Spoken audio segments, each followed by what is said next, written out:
This is the future.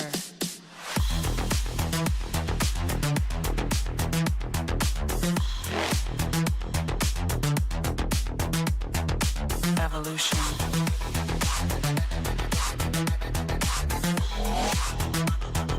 This is the future.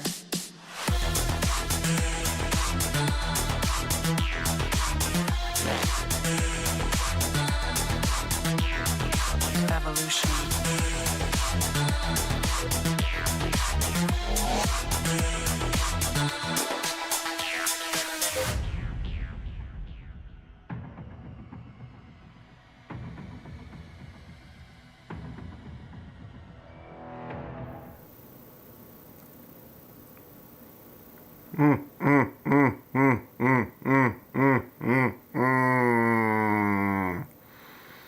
The eyes really make it, right?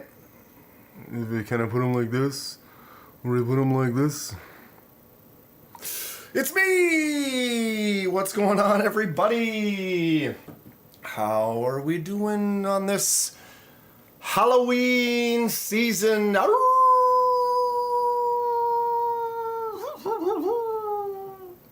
What? Yeah. Is this on? Are we going? Stuff's happening?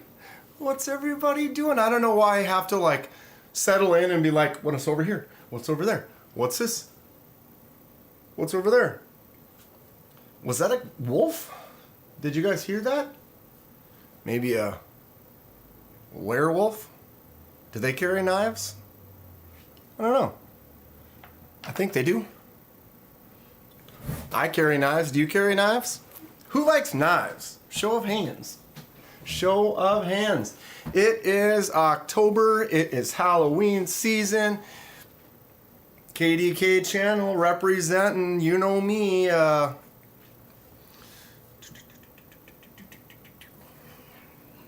What scary movies has everyone seen already this month? Are we starting to gear up for the season? Does anybody else watch horror movies this time of year or every time of year? It doesn't have to be just this season, but something about this season. Busy time for the horror stuff. My chat is not refreshing, and I can't read what anybody's saying right now. This open over here. Are we on? Are we going? Put the mask back on. It was less scary. Marco Polo. I tell you what. I mean, I could just wear this the whole time. Ooh, that's kind of neat. I saw Long Legs right when it came out. I actually haven't seen that yet. I've heard good things though, Paul. Stacy does not do Halloween. You don't do Halloween, so you don't like scary stuff. You don't like dressing up, or you don't like holidays, or... I mean, you don't have to tell us. But I'm interested. You know? Some people just don't like watching scary movies, and not necessarily because they make them scared. Some people just makes them laugh, or they just think they're ridiculous. I love them. I wouldn't say I'm necessarily one who gets super scared. You know, I mean, sure, you get the jump scare once in a while, but it's like, I like, you know what I mean? It's fun. She's just, Stacy does not do holidays. Fair enough?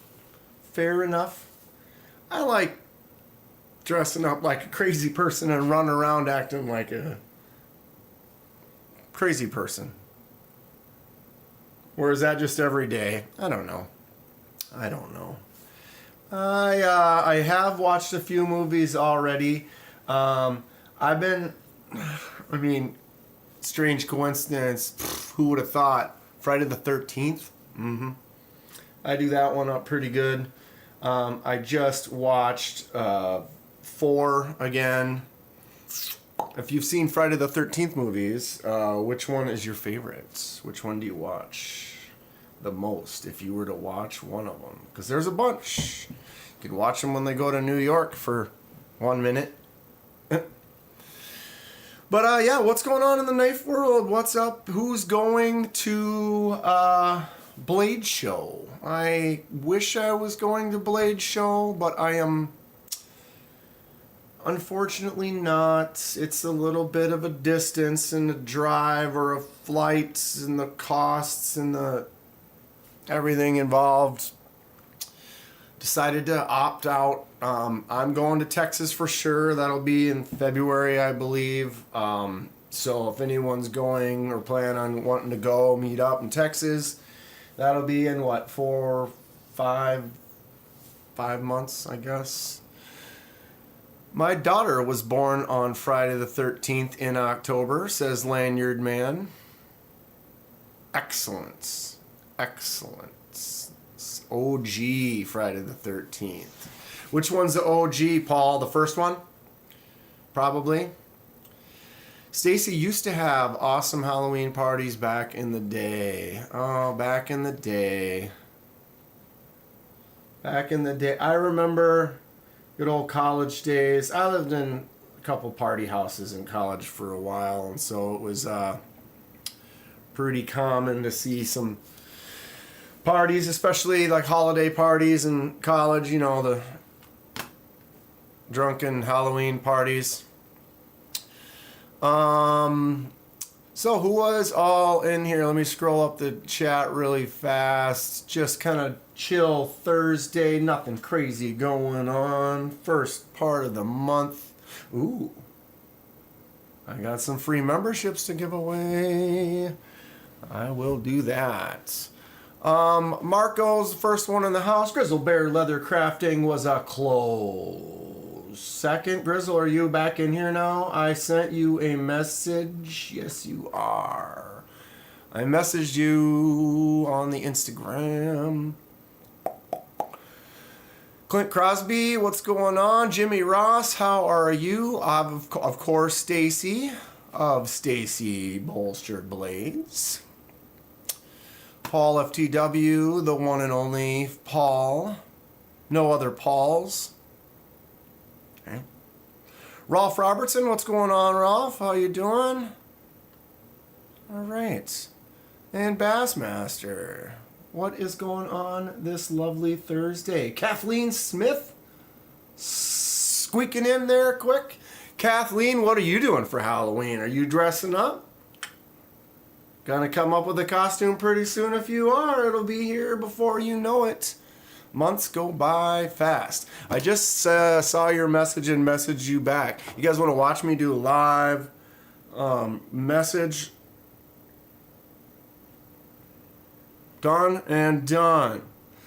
Okay, cool meaning send you a picture, or okay, cool, just do it. You should put a pumpkin in the background. Just saying. I mean, just saying, you know, it's Halloween season, horror movie season. I already have my 2 horror staple pictures that have been up for a little while, but I added this right here. If anyone's looking for a new movie that's out, they want to see a scary movie this time of season, I recommend Barbarian. Very interesting, strange.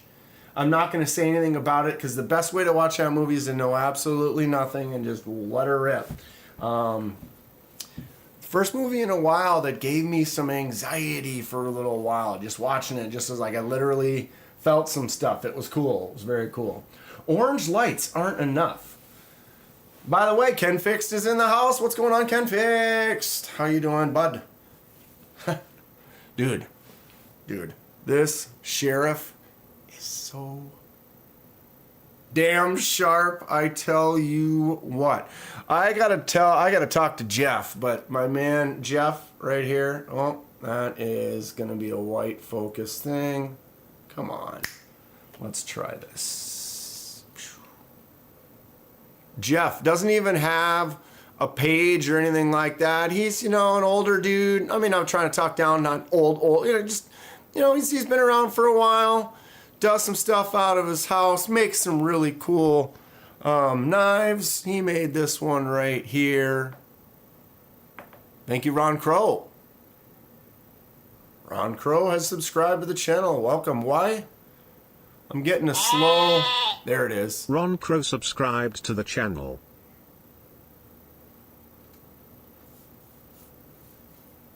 A little glitchy on your guys' end right now? Maybe? Thank you for subscribing, Ron Crow. Welcome. What is that? What is your little circle emblem on there? It almost looked like a Star Wars logo at first, but now it looks more like a ring. The blue and the gold. I like it. Pops. It pops. Neil.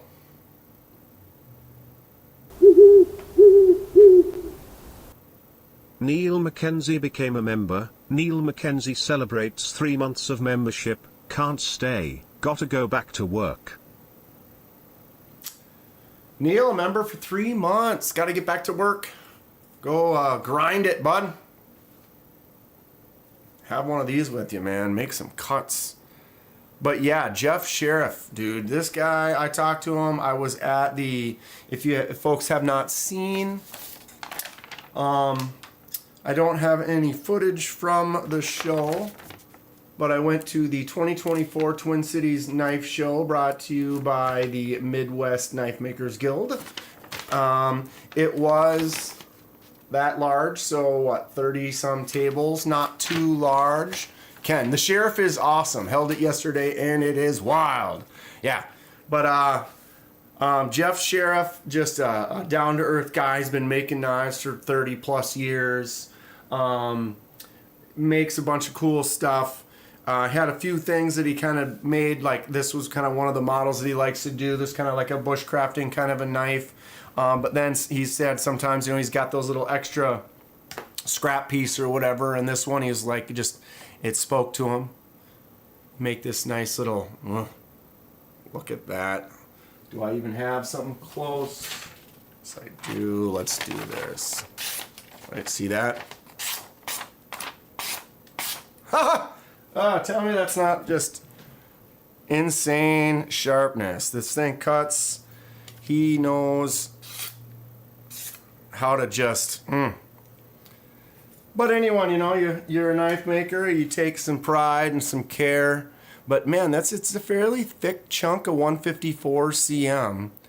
But man, look at that mirror edge. Look at that sharpness, that sheriff symbol. Oh, such a cool, interesting knife. I can't wait to just use it, cut a bunch of stuff with it, man. But it's a serious working machine. I tell ya. Back to me. What's up? Look up here. Look down there. Look back up here. Okay. October, Tactical Llama, what are you up to? How's it going, everybody? Sebald's here as well. What's going on, Sebald?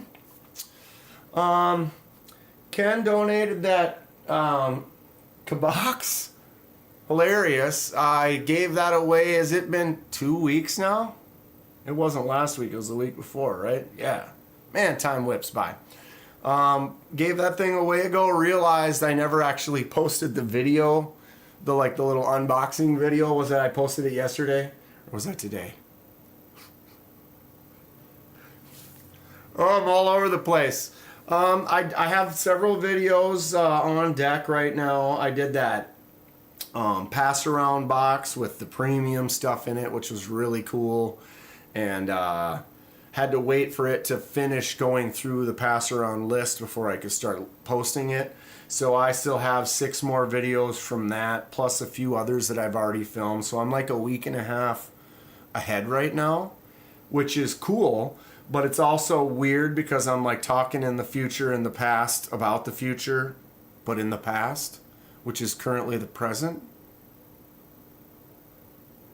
Yeah, I'm going to go with that.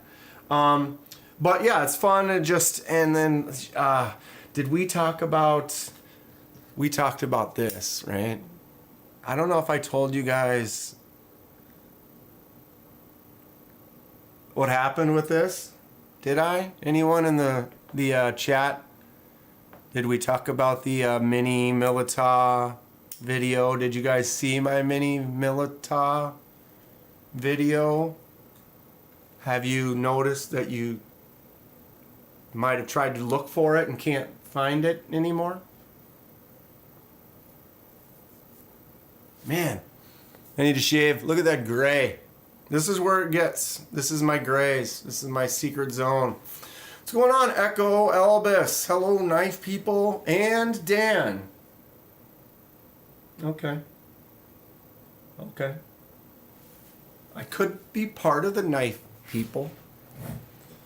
Just extra special today. Paul FTW, the mini ta. Boo says, yeah, I disappeared. I don't think I told anybody about it. Saw it, but haven't looked for it since. Yeah, well, if you notice, there are no videos out on the mini Milita right now. They did just go on sale for like the Halloween ones and stuff, but the actual release is not until October 11th. And yeah, long story short, I was sleeping. I got a phone call at 3 in the morning. And I don't know about everyone else, but I don't usually answer the phone at 3 in the morning. I kind of slept through that one because I had my phone on silent. But even then, it's like, who is this unknown number calling me at 3 in the morning? And long story short, it was Kaiser. And I was a bad boy. I have gotten a few knives from them, but I have not yet had received a knife that, now the disappearing mini Milita. Well, the Ankylo is different. The mini Milita has not been released yet, and all the people like myself that have been graciously given one were also given a date when they were allowed to post the video on said knife, which isn't until October 11th. So I haven't posted my video because I won't post it until October 11th. But what happened is they said they were going to send it. They did. I got it. When I got it, I replied to my contact and I said, ooh, I got it. It looks great. I just did the unboxing. Super fun. I'm going to post it tomorrow.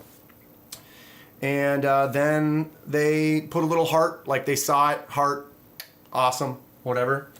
And like after the next day, I got the phone call and then it was like, whatever, please check your email. I checked my email and they were like, yeah, not till the 11th, Dan. You should really pull that video and save it till the 11th. And, I thought about it for a minute, but the reality is you're so bad about reading. No, they didn't tell me. That was the thing. I did not get a note initially because I actually messaged them. I'm like, the video's doing good. This was like after one day. Video's doing good. Some people have asked me about the release dates, and I'd love to be able to tell them. Is there anything more you can tell me? And I think that's when that made them say, oh, video's out. And then they saw the video, and then they messaged me, blah, blah, blah. Here we are. So I'm supposed to wait until the 11th. And the thing is it's just to be fair to everyone else. If I post it and 20 other people, YouTubers or whatever, are sitting on it and they're not posting, I kind of have to respect them as well. Post all at the same time. My bad. Wasn't on purpose. But, you've already seen the pics. You already know it's coming. The Halloween ones are out. But the mini Milita feels awesome, dude. It's so great. My video will be out on the 11th. That's the release date. Pay attention for that drop. There are a bunch of versions from base for like $55, $60 up to like $180 premium versions. And I highly recommend it. I've got the one. I've been carrying it around and really enjoying it. It is excellent. I need to get a full-size Milita now, no doubt about it. Okay, it was cool seeing people's work. That sheriff is well crafted. Grinds on it are fantastic, and the handle looks like snakeskin. Craftsmanship is rad. Yes, says that was Ken. Going to that show and seeing a bunch of people that are actual knife makers. Like I said, there wasn't really any folding knives at the show. It was mostly just fixed blades, bushcrafting knives, kitchen knives. Dude had these sweet butter knives. It was a butter knife, not sharp, designed specifically for butter. But it looked so choice. It was just cool. But then you're like, you need to have money, like for $100 for a butter knife that is not sharp, that you're basically only using for butter. But it looked rad. It was definitely rad. Come on now. Oh yeah. Or did I read that out loud? Tactical Llama with the come on KDK, getting into all these shenanigans. Yep. Okay, that I did read that. I'm sorry. The Ankylo wasn't my shenanigans. They sent me an inferior product and replaced it with an even less inferior product, and I've moved on, and that's fine. I'm cool with that. But I honestly had no idea what the date was, and had I known, then I would still be waiting, and it is what it is. What's up, Josh? 33025. But yeah, here we are. I'm alive. They're cool with it, and so I just pulled the video, and I pulled the shorts, and I pulled the photo that I posted on Instagram, and I've got them all ready to go. And on the 11th, we'll be ready to rock, which is only a week and a day away. Don't bash the butter knives. It's the only knife I've made, and I think it's crazy underappreciated. Perfectly spread butter is God tier. You know, again, tactical. It was a super cool knife. Super cool. $100. I did not buy one. I only bought one knife. I'm not fluid on the cash right now. I've been buying knives. I've been buying a lot of copper and brass knives. We'll talk about that. But I just wasn't in the market for a $100 non-sharp butter knife that looked super dope. I'm going to have to buy 2 mini Militas so I can make a full Ultim version. Ooh, Josh, now you're thinking, because they have the one where it's Ultim on the outside,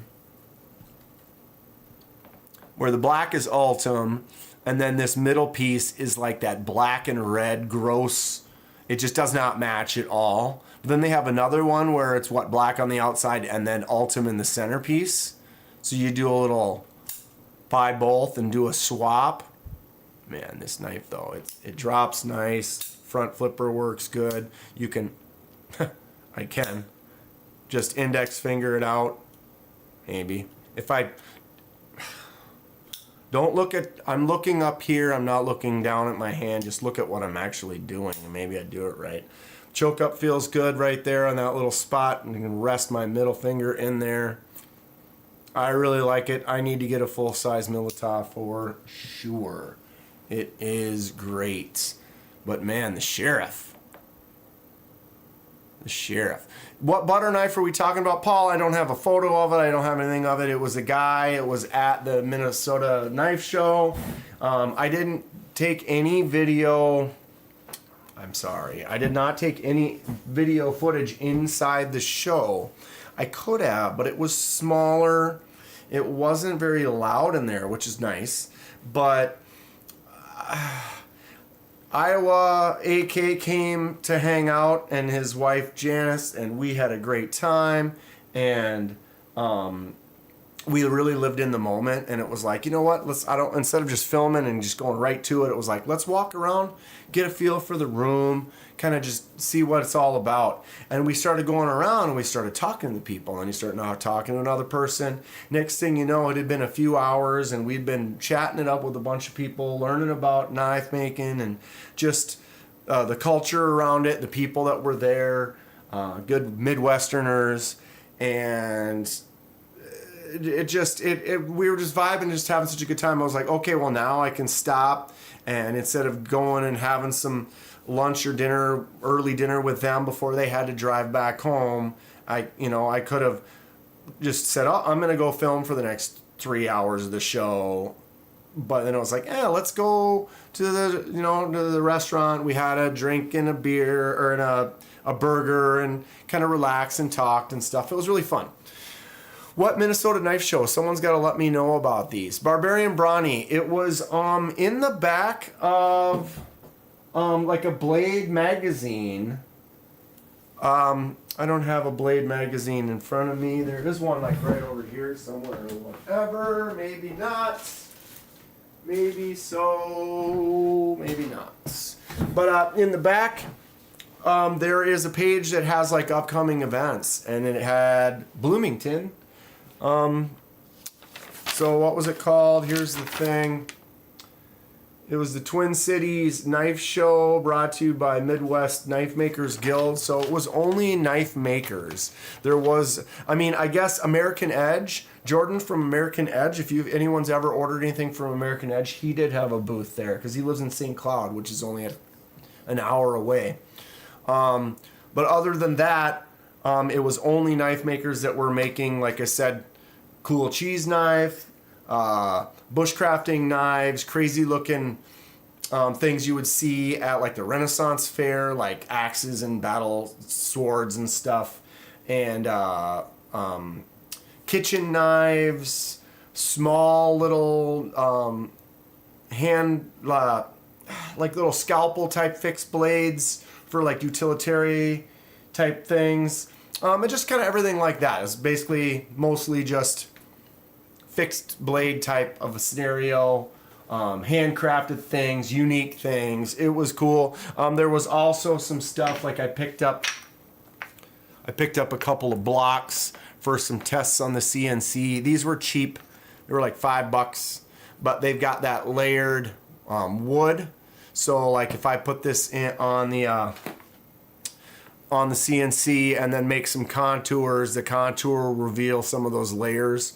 And I just need some cheaper test pieces for the CNC so I can get going on there without... They had $30, $40, $50 pieces that were gorgeous. Someone had these woolly mammoth tusks. You know, it's like a million-year-old woolly mammoth tusk for like $700. It's like, if I buy a $700 mammoth tusk, I'm going to put it right here on this little thing, and I'm just going to look at it and enjoy it, and that's it. But apparently people buy those and then actually turn them into scales for a knife, which is cool. But now you're taking that knife and really bumping the value. And if you take something like that and it like chips because it's got a weird pocket or something, and then you ruin it, like, well, seems I wish I was fluid enough in the cash to be able to just be like, oh, yeah, I'm going to buy this fossil and cut it up. Why not? Barbarian says he wish he made knives. There are so many amazing makers out there. I'd rather let the pros do it. Mooly Whammoth.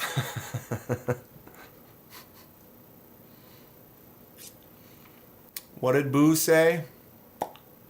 Let me scroll back up.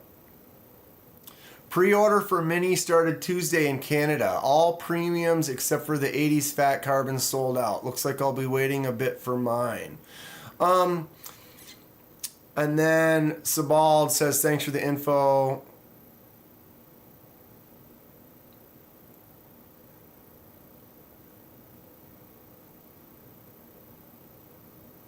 Sorry, reading quietly to myself. But yeah, the premium ones could go really fast, Sabald. I know that I saw Kaiser had posted when they did the release for the Halloween ones on the 1st. There was several different Halloween knives. Some, I don't even remember what they all were. There were several. Drop bears and anyway. I read that Kaiser had posted that they did not release them all, like if the release started at like 8 a.m. on the 1st, they didn't release, like if there was only 300 of each, they basically released 100 of each at 8, and then they released 100 more at like 9 or something like that. So they didn't release all of them at once. So basically if you came back an hour later, they might have been available. So that's kind of scary, because you don't know how long to wait to try again. But then at the same time, if you're hanging out, you can kind of refresh once in a while. Maybe you can get one in the cart and get it ordered. And as far as the Halloween ones did sell out fast, but that's also a little bit more limited on the numbers that they made for this new set, like the Militas, when they come out on the 11th. I don't know what that number will be, but I know there's like a dozen different styles and at least 3 or 4, 5 premium versions, and even the ones that are $55 version. I mean, dude, action is great. Drops right down. Front flipper easy. It's a no-brainer. I'd say if you want one, be ready on the 11th. But and also the regular Militas, the nice ones, the DLCs, those sell out right away. And like the camo carbon purple ones and stuff, those seem to not stay in stock. So I guess it's something that if you're gonna jump on one, be ready. They have a fixed blade. They're doing a fixed blade Milita. It's big and fixed and interesting. And Ken Fixed, if you're listening, when that fixed blade Milita comes out, I mean, imagine this in the full size, but a fixed blade. It does have a little bit different style, like right up where the bolster kind of area is. I'd show you a picture. I have one, but I can't. Probably not even supposed to talk about it. Although I don't know. I've seen some posts. I've seen, what's his name? Jonathan, is it Styles or whatever? He's on Facebook. And I've seen he's posted a few pics because, he's the designer of it. So he's got a few. So he posted a photo of a couple of them in the last few days. So it's kind of getting out there. Kaiser is going to be at West this year, MPG. MPG, you're going to be there on one of the days or both of the days or what? How's it going, MPG, by the way? And MPG, we need to talk. Stacy, we need to talk and nail it down. Stacy, I did look into some interesting laser marks. We can figure that out. Long story short, technically MPG's should be the one I should be doing, but since we're laser marking hers, it's in a different category. MPG, we can do yours whenever. We just have to hammer down and just figure it out. But Stacy's was on deck right after Grizzle Bears, and Grizzle Bears, unless we make some changes, it's looking good. We're gonna bust it out in a second, check it out. But Stacy, we had some ideas. We're talking about maybe doing a Anno laser combo. And I'm slow, you guys. That's, how an artist works. We just take time. We take time. I'm cheap. Basically free. But yeah. MPG, this is for actually anyone. We got a bunch of people in here, 30? Yeah, not bad. Anyone who is going to Blade Show West, let me know. Let's talk. I have capabilities of going live and then pulling someone off of a phone or sending an invite to a phone, and then you could join a live while you are at Blade Show, and we could have a little fun. If anybody who's going is interested. Stacy, hi, it's fine. I'm in no hurry. We're just going to do it right. We're going to do it right. We're going to make it good. We're going to come up with something really good for it. Kind of looking up some heritage things and stuff. Find something cool. DRTMI, what is up? My Giant Mouse TI lock bar broke and Giant Mouse would not fix it. Avoid Giant Mouse at all costs. No customer service after sale. Interesting. It's good to know. I do not have any. I did look at one in that pass around box. Renee, are you in here right now? Because I know Renee might have a couple. If he's got any insight, if he's ever had any issues, had to send it in or anything like that. I actually have Rona Renee's right here we're going to look at very shortly here. Now it's a $300 paperweight. I don't mean to laugh. That sucks. I wonder... So the lock bar broke. Titanium lock bar. Like, did it break like on the...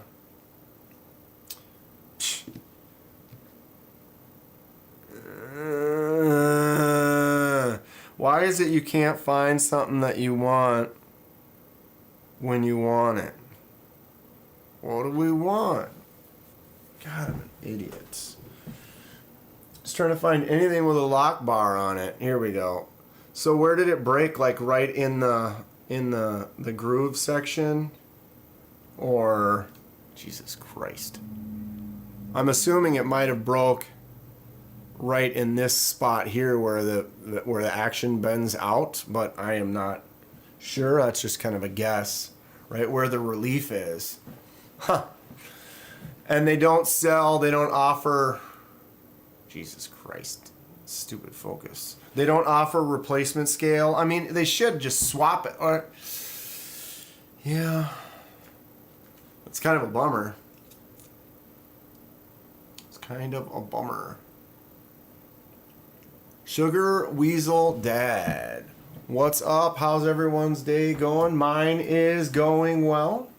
It's going well.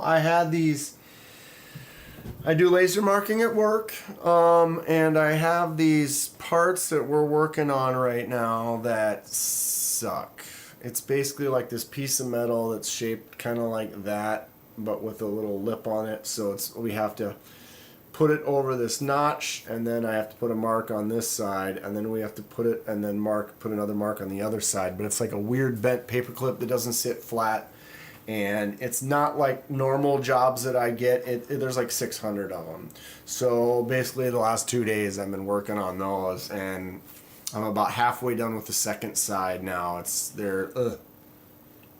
Not a fan, but you get by. I usually really enjoy the job, but every once in a while we get some things where, just takes a little bit more.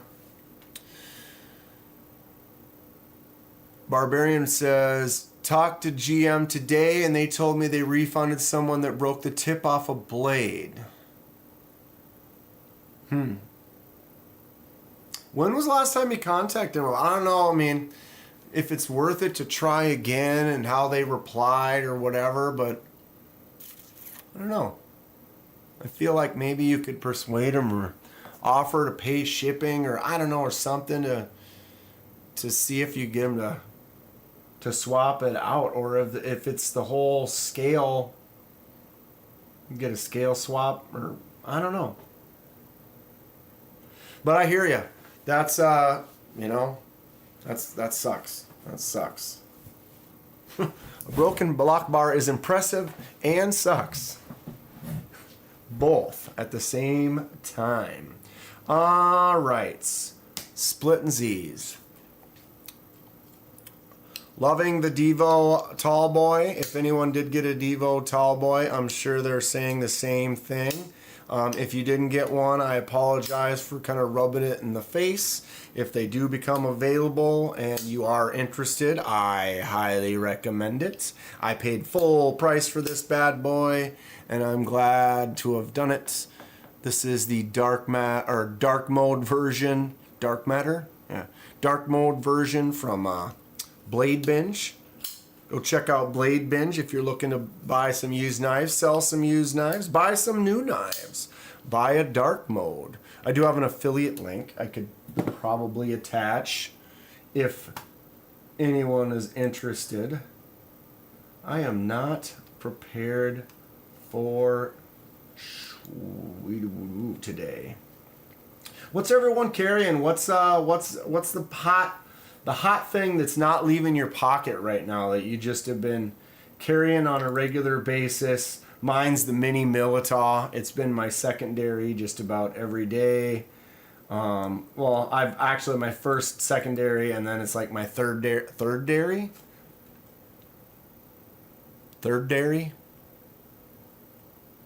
Why not? Why not? Was I just getting desktop audio from something? I just missed something? That was weird. Okay. Copy. Yeah. Paste. There's the old Blade Binge affiliate link. If anyone is interested in going to Blade Binge, pick something up right now. Dark mode looks good, man. That was a good pickup. For sure, Sugar Weasel. I saw a couple of them I liked. What I thought was really neat about the dark mode version is Eric over at Blade Binge just opted out of the... All the other ones have like a... kind of a... sonic row of line... My brain... Like a drop... row of grooves cut in it. Use your words, Kenman. And this is the only one that does not have those grooves cut. He thought it looked kind of strange with that... God,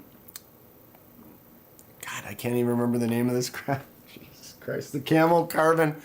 And so this is the one that doesn't have it... doesn't have that texture on there. I think it's just kind of a cool little touch. The titanium one did look pretty cool as well. Have we seen what's in the Chavez box? No, I'm getting this stuff out of the way right now so we can. Renee Ramon just sent that to me. Super fun little boker. Got my paisley print. More crazy laser marks like this coming soon. Dwayne Letterman is in the house. What's going on? We're going to talk about Shipwrecks in a little bit. We're going to look at the Chavez first. But as you can see, the Shipwreck project has been going. I've got this new one. I've got another new one coming in the mail very soon. This one turned out fantastic. Oh, and my trusty mammoth tusk chef's knife I carry on my back. Like Cloud from FF. Yeah, right? Got this little guy. We're going to shipwreck that one as well. This is probably one of my new favorite knives. This Pony Stout Devo. I'm going to do a laser mark on here.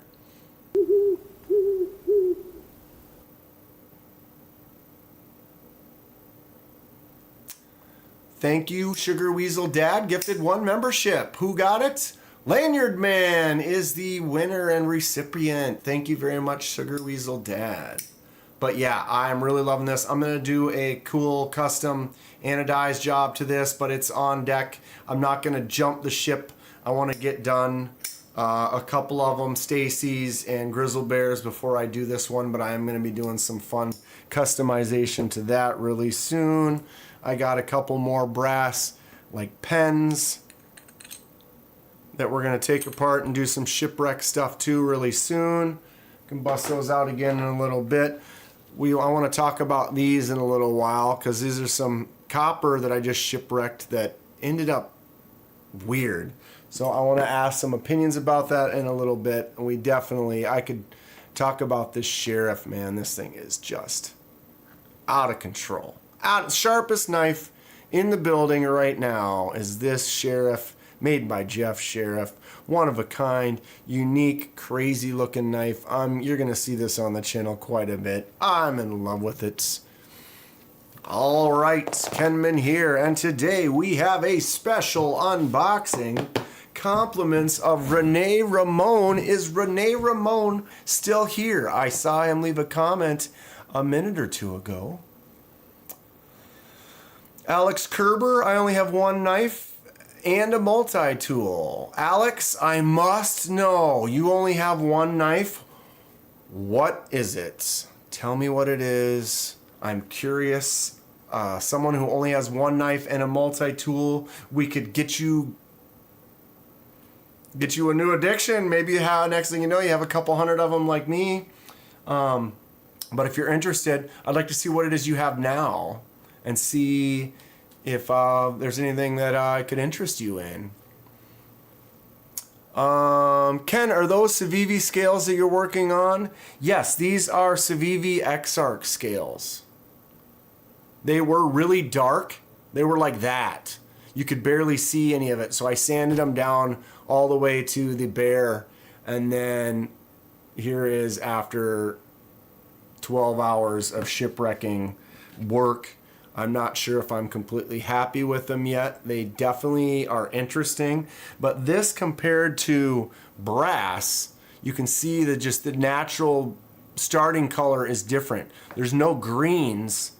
And this looks more splotchy. I don't know. I don't know if I'm happy with it. But this one I ended up not leaving it in long enough, and I redid it. And I'm super happy with it. So I am not worried about potentially maybe sanding it down again and starting over, but it's super fun. I'm completely addicted to the process. Getting ready to eat the Chavez is a beater. Oh, you're getting ready to eat. This Chavez is Rene Ramon's beater, and we're gonna do some custom stuff to it. Let's check it out right now. Ultramar. There it is. Came with this clip. Probably swapped this one out. He did do some customization to it. He said he swapped out for some TI hardware and then did some acid wash on the blade. Check this bad boy out from the Rene Ramon collection. Got an M390 bad boy right there with that little acid wash. Definitely been some use. Chisel grind. Totally flat on this side here. Then you've got the shapes over here, dual kind of grind. Definitely seen some use on that tip.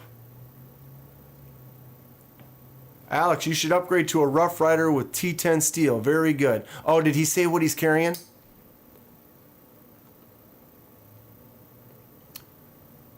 Cheap gas station knife made by Frost. Alex, it might work good for you, but it's amazing. Something as simple as this right here, Alex. Okay, we'll get that Chavez back. I'm pushing the Chavez out of the way to show off a $44 knife. What are we doing? Where do we live? This is the CJRB Pyrite. It's a button lock. You can thumb it out really easy. You can put your finger in there and flick it out really simple, but it's also a button. So you can just take that button and hit it and swing it in and out like that. Great user. Choke up on it like that. Does some really good work. Nice, excellent knife. This is a super awesome beater that is quality and will last. And you can get it for about 45 bucks. Try something out like that if you're interested. Or if you want to keep her down at the 10, go to the old Walmart, get yourself one of these Ozark Trails. Believe it or not, this is ridiculous. Whoops. There is a $30 version of the old Pyrite, but I don't recommend it. I recommend just going straight to the $44 version. But Alex, there are so many knives out there in the world that are awesome, that are budget friendly. Here's that stupid Pyrite Light, 30 bucks. Basically the same Pyrite, except for you have to be careful because the blade is longer and I've cut my palm with it. I'm gonna hack this one up and do a custom job with it. But dude, for $30, it's almost unbeatable. Almost unbeatable. Okay. Grizzle Bear leather crafting. I'm excited. Can't wait to see mine. We're going to get to Grizzle Bears in a second. We'll look at this for one more minute here. So, what did I miss here? I just got to jump. But yeah, Leafy Wiggly says to Alex, upgrade to a Rough Rider with T10 steel. Very good knives. There are some great Rough Riders out there that are inexpensive that would be a good starter. God, there's so many great options. The lightweight Pyrites are cheaper, but they are... Barbarian Bronny says his Walmart's garbage. We had nothing for knives. Mine is low for that. They don't have a lot of them. It's because you're going to tend that. Renee said he's going to put a regrind on this. You going to do the same one, or are you going to change it up, or what are you planning on? We are going to customize this. What do you guys think we're going to do? Pardon me. Maybe a laser mark, maybe a anodize, laser mark, anodize. Ooh, we've got some. I'm going to have to sandblast it. I can tell you that much right now. Sandblast all those little, see all those little teeny dings on there? And clean that up, make it just nice and smooth before we do what we're going to do to it. It's got a nice drop.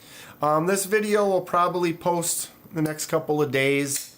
It was funny, my first opening, I was holding it like this, filming, and I go like this to open it, and I'm like, dude, I cannot get this to open. I was pushing against the stupid lock bar. Like,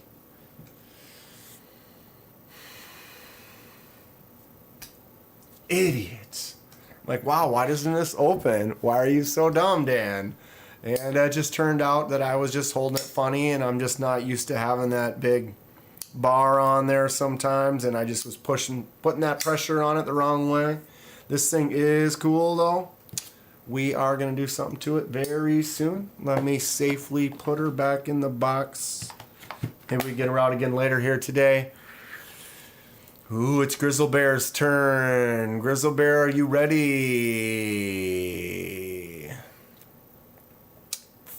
So as some of you may know, Grizzle Bear Leather Crafting sent me his Veritas, his Kaiser Veritas, couple of months now. But that's how I do. That's how I do. Apparently it takes me a while. You can take advantage of my services. It will take a while. It will cost you nothing or next to nothing. And we'll have some fun. Make it color change. Sabald. But it looks cool having the same color somehow. Yep. That might be part of the plan. Those lefty knives sure are nice, says Lanyard Man. I've got them over here. We can bust those out too. I do have this one pretty much. Oh my God, what am I doing? I totally missed twice. I need to send these back to Lanyard Man. They're going to be going in the mail very soon now. Filmed everything I need to film. But man, lefty stuff? Okay. We are getting sidetracked here. All right, Grizzle Bear Leather Crafting, yes. DRTMI says he usually sandblasts all the titanium knives with 100 grit silicone carbide. MPG, you are such a dork, Dan. We all do dumb stuff. Sweet. Okay. All right. I'm gonna do this. So you can look at me. Look at me. I'm going to set these over here. I'm going to grab this gently. I want to put these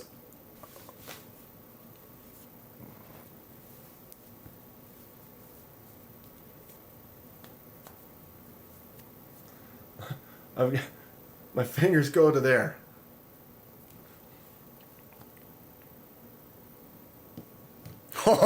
Dude, we changed this up, or I changed this up last second. Grizzle Bear and I had an idea of what we're gonna do. Long story short, some of the parts did not anodize because they were not titanium. All right, let's try to do a cool presentation here. Set this over there. All right, here we go. So I decided to do something a little different. Grizzle basically was like, yeah, you know what, go for it. Because we had one idea, and long story short, all the screws and the pivot were supposed to be titanium, but they are not because they would not anodize. And then the actual pivot, this piece here, is magnetic. So the screws are not magnetic, which would be like, oh, okay, titanium, which should be fine, but they would not take anodize. So I don't know what the deal is with that. And then the pivot would not. Long story short, it was just weird. So then I was like, hey, what do you think about maybe trying something like this? And he was like, okay, go for it. The nice thing is whatever it is, if we don't like it, we can redo it. But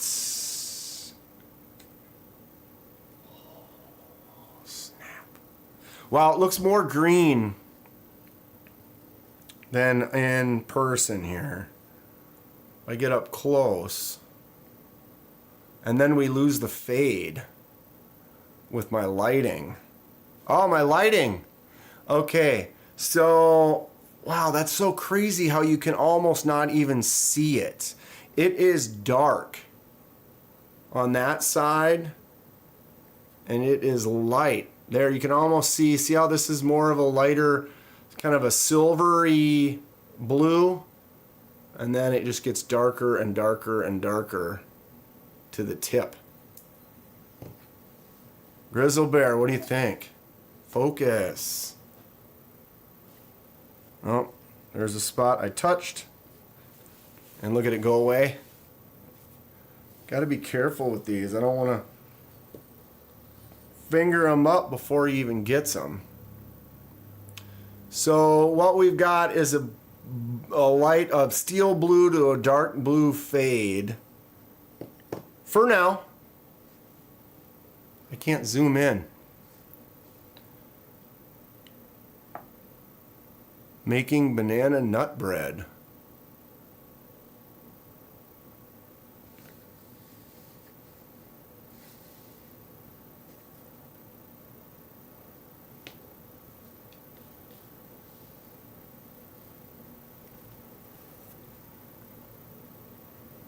And this is gonna go inside. Making banana nut bread for Mattisfaction for the weekend and for Pocket Theory. Are these all the people that are going to see you this weekend? Boo, I'm so jealous. So Mattisfaction's going to be down there. Pocket Theory's going to be down there. MPG's going to be down there. Who else is going to be down there? What's everyone think about this?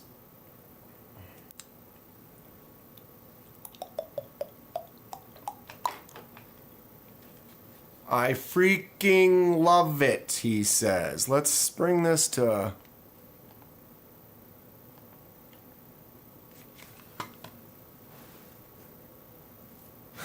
Grizzle Bear Leather Crafting says, Dan, that's perfect.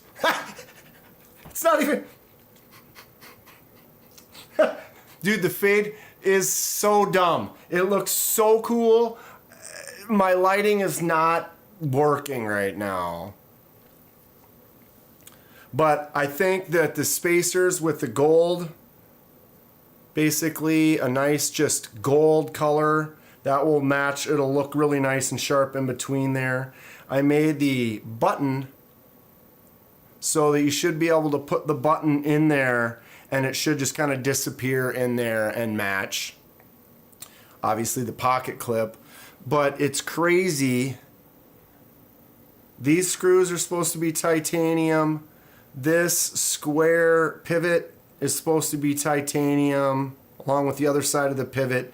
They are not. They would not. I tried to anodize them. It would not do it. It's basically, you go into the test and it's like, nope, that is not going to take the ano. I don't know, unless it's a super, super low grade. But the thing is if you see, there are people that have knives where the screws have been anodized, so why are these not anodizing? Can you do the backspacer on my Axon, that same gold color? I sure can.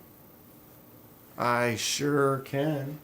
Where is the Axon?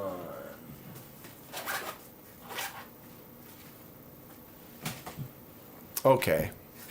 Timeout. Timeout. I set that over there. These do not have any scratches on them. They are literally perfect. I'm going to set them over. I'll take some pictures and post up some photos. Obviously, we'll put it back together. I'm just surprised with my video right now. You can't, okay, maybe at that angle you can tell a little bit more. See the silvery blue on this side, the steel blue, and then the darker blue over there. The fade is so smooth and subtle that you can't see it very well, which is awesome because it's It kind of tricks your eye a little bit. I think it looks great. I'm really happy with it. Very happy with it. Titanium Justin, what's going on? How are you? I am putting a package together for you that I got to mail out pretty soon. I'll let you know when I do. Let me set that over quick. All right, so Axon, that's this one, right? Am I losing my mind? Lanyard man? Well, looks like I'm waiting a few more months. Yep. 2 more months. So this is the Axon. You want to do that backspacer and that same... Man, that backspacer's huge! We could totally do that, though. And it wouldn't take months. I could literally... That is just a quick dip and dop and drop. Top. Don't stop. Lefty action. I forget.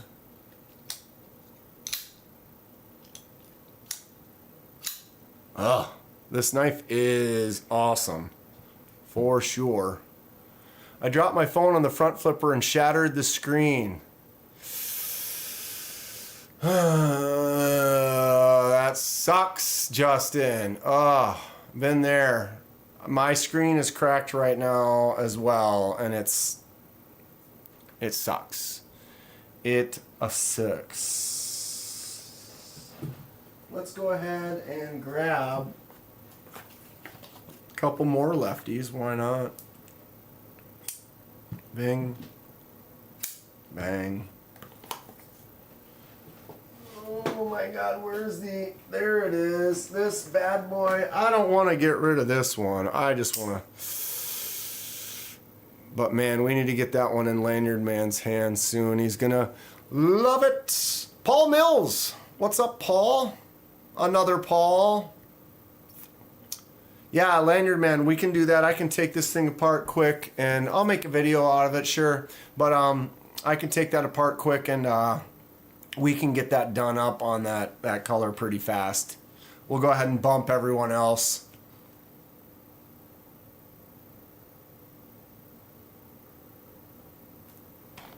And get it done. I closed a knife on my phone once. Just cut the screen protector. Oof. Oof. Vero Designs, I assume. Vero. Yes, yes, yes. And this one is, what's it called? Golden Design Works. This is the Golden Design Works caliber. This one is bananas, dude. This is just, it's a lefty. That milled, beautiful, fluted titanium. Excellent. Nice front flipper. Is this one Magna Cut? I can't remember. But yeah, oof. From the Lanyard Man collection right here. What else did he give me? I've got a couple more over here. The Lefty Pyrite with the cool fat carbon. Suppose I can get these all out one more time. I might not have them by next week.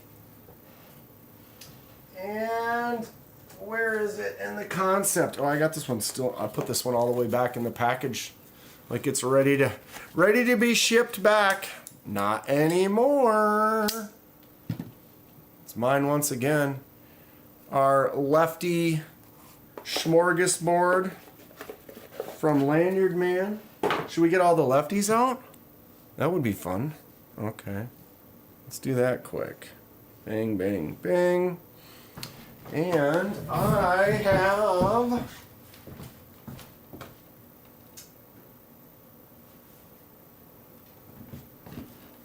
Oh, I have another one. Okay. I have the Lefty Concept Warrior. This one is cool. I like it. It's got the titanium bolster with that kind of eggshell kind of pattern. I think that's cool. I have the Lefty Concept Fenrir. So I have a couple of lefties in my collection. The other lefty I've got, where, there it is.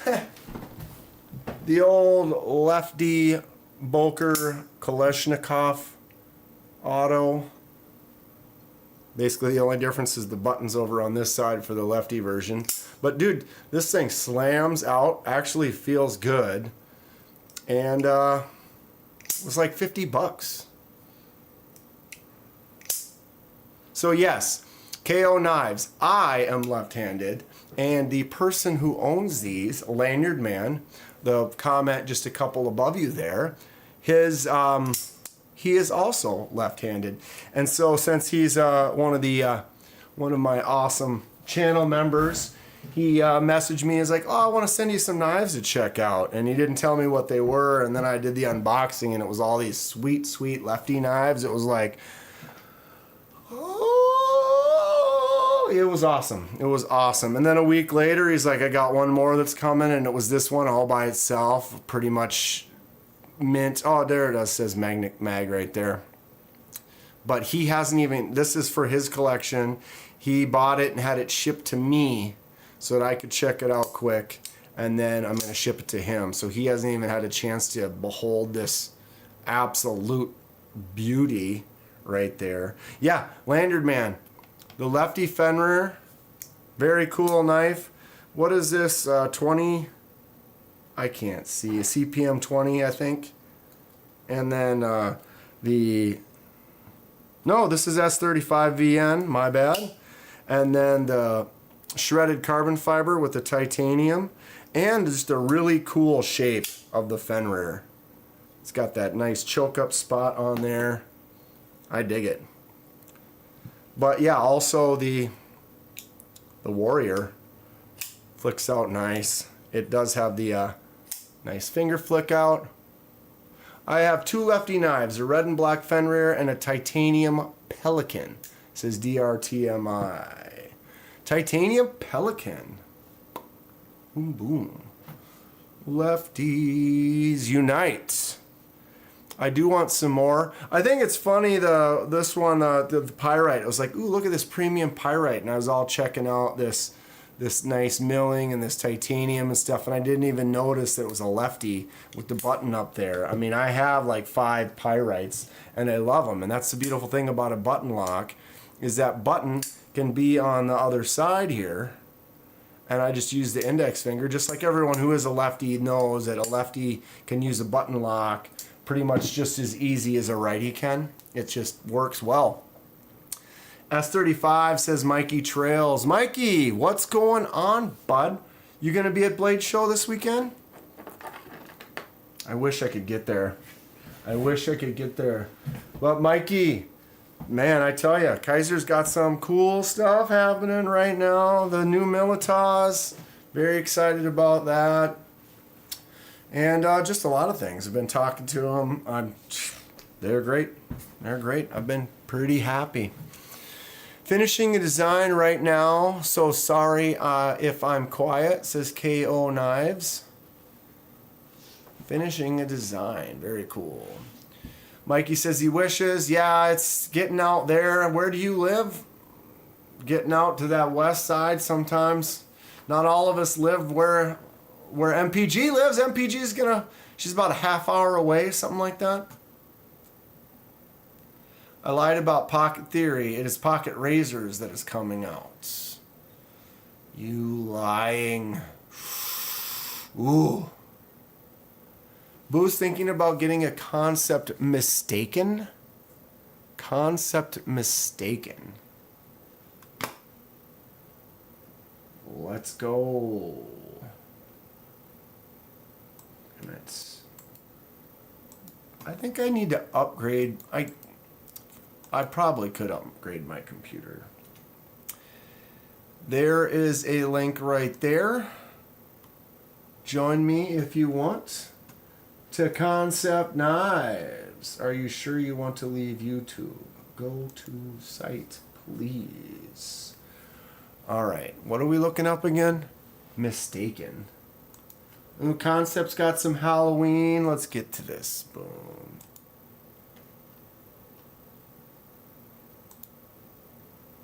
Everybody's doing some Halloween stuff. I'm a big fan of Halloween, but I'm not always a big fan of, the spider webs and kitty cats and stuff and bats. The blood, maybe. It's just me, though.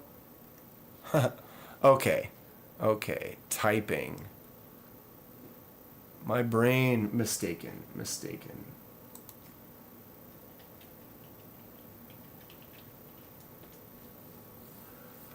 Concept miss. Oh, yeah. Which one are you thinking about picking up? Mikey has both the Halloween Militas coming and stoked for the minis coming soon, but honestly can't wait for the White Mountain exclusive Momo and DLC and Purple Haze. Wow, I've been holding out on getting a Momo. DLC Purple Haze from White Mountain. Oh boy. Grizzly Bear's got to run. Y'all have a good evening. Thanks again, Dan. For sure, bud. We will talk. I'll message you.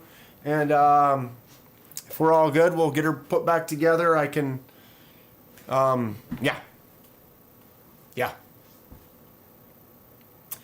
Y'all kids have fun, behave badly, and you know you're loved. Good night, y'all. Talk to you soon. Stacy, thanks for hanging out. Mikey's in New York, so west is super duper far for sure. I'm in Minnesota, and I'm much closer, and it's still super far. I wish they made a Main Street in a lefty, or at least with a reversible clip.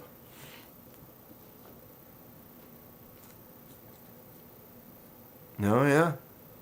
No reversible clip, but Main Street is a cool knife. I like it. I've been considering doing a dye on this. I kind of just like the plain yellow. Anyone, what do you guys think? Should I dye this? Should I just leave it? Maybe do a fade or something that's a little different. I haven't really carried this around at all because a lot of times, I don't know, I've said it before, I get something for a dye project or something, and then it sits in the pile and I wait for my inspiration to hit, and then I do it. And I usually don't carry them around until after that, but I've been looking at that Main Street. I don't think I've really carried it around. I really should. It is a nice knife. Just can't afford Blade Show this year. I am right there with you. I was looking at it and it was just out of my range to spend $1,000 or whatever by the time I'm down there, and I'm going to spend another $1,000 on knives or whatever. I was like, okay, I'm going to try to be a good boy, hold off for a little while, and save up, buy a few other things. So yeah, this concept mistaken, which one would I get? I'm not real big on some of these crazy weird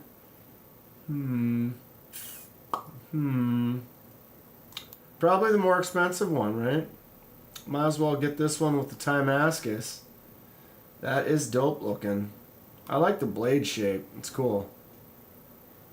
Very cool. New releases. Bulldozer. I haven't seen that one. I have a cryo, but it's not a premium one like these cryos. Looks like a bunch of new premium stuff. The Anomaly. So is that like...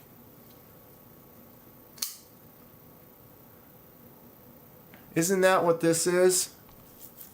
Isn't this the Tenable? Isn't that also the Anomaly? It looks like it's the same. Right?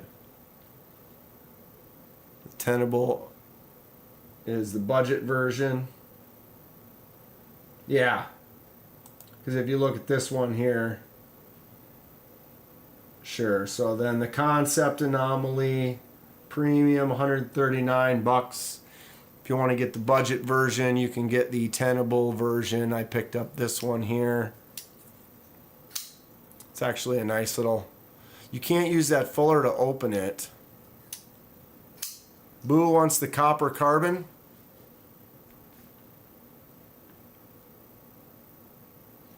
But it is a nice knife. Got a nice little action to it. Good feel. It's got that cool looking Tonto, almost small mini sword kind of a look. What's the name of that? Like that fixed blade I have. I think Thinking out loud. Quaking. It's like a quaking shape, kind of, in a way. I actually just ordered another knife that has a kind of a sword look to it. Is it? Crap. I don't have that up right now. I can't remember what it's called. What is it called?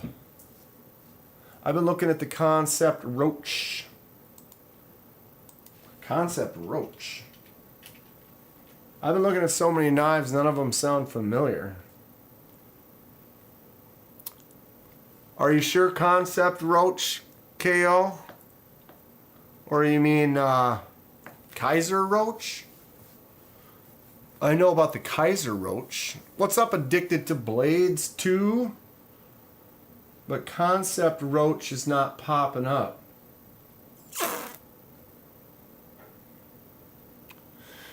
What's up, Chris? Just got back. Had to make dinner. Sugar Weasel Dad, what did you make for dinner? Tell us. Tell us. I'm kind of hungry, so let me live vicariously through your descriptive info on your dinner. Kaiser, yes. Kaiser, like this bad boy. Or this is the mini roach. Ha! You're looking for the regular size roach. Does the regular size roach... Come on, focus. Why you gotta be so stupid? Look at this. Does the regular size roach also have the flipper tab delete? You can see that little spot right in there. That's where the screw, you put the flipper tab on there and screw it back down. You gotta take off the blade to get to it. But you can have it with the flipper tab or do the delete like I did on this mini roach. It's actually a really nice knife. With that choke up spot, I actually like, because the flipper tab's not there, it's not right here. It would be right there. So now there's more space for the, like that choke up. I think it's pretty nice. Concept sent me a shard clutch lock proto, but it's been stuck in customs since August. Oh, Mikey, that is the worst. Sitting there looking at something. What was it that I got sent? And it sat, you know, and it's like you're looking at the tracking and it's like Chinese, Chinese, Chinese, Chinese. Then it says USA. And you're like, oh, all right, it's here. And then it could be in USA for another week or two or whatever. And then all of a sudden it's like moves through the system. Sometimes 154 cm with a flipper. But is there a flipper delete on it? Because this one did come with the flipper, but you can remove it. I wonder where that flipper is. Who was it? Lou wanted me to mail him the flipper. It's like it's been fixed. That's funny. But yeah, nice knife. Good user. It's kind of one of those ones that sits on my pile for my mini shootout. I'm getting back to that really soon here. I'm doing a shootout on all the minis, which ones are good. I have a little list if anyone has any suggestions, but things and reasons that are, some are good or bad. Stuff's going to be, you know, as far as you got the mini. This is the Cinder, and it's in the brass, so we're going to put the Shipwreck on there. But size, functionality, accessibility, the fidget factor. Is it usable, or is it more of like just a toy? Is it enjoyable to manipulate and carry? How sharp is it? Does it hold an edge? Left hand, right hand operation, and things like that. How well does it just disappear into your hand? Stuff like that. So it's coming up pretty soon. KO, you can remove it. I had no clue. Yeah, I had my regular roach or my mini roach for like a week, and then someone's like, oh, flipper delete, you know, or whatever. You can just take it off. You just take the blade off, you unscrew the screw, you pop it off, you put the blade back on, and done. It's a pretty easy swap.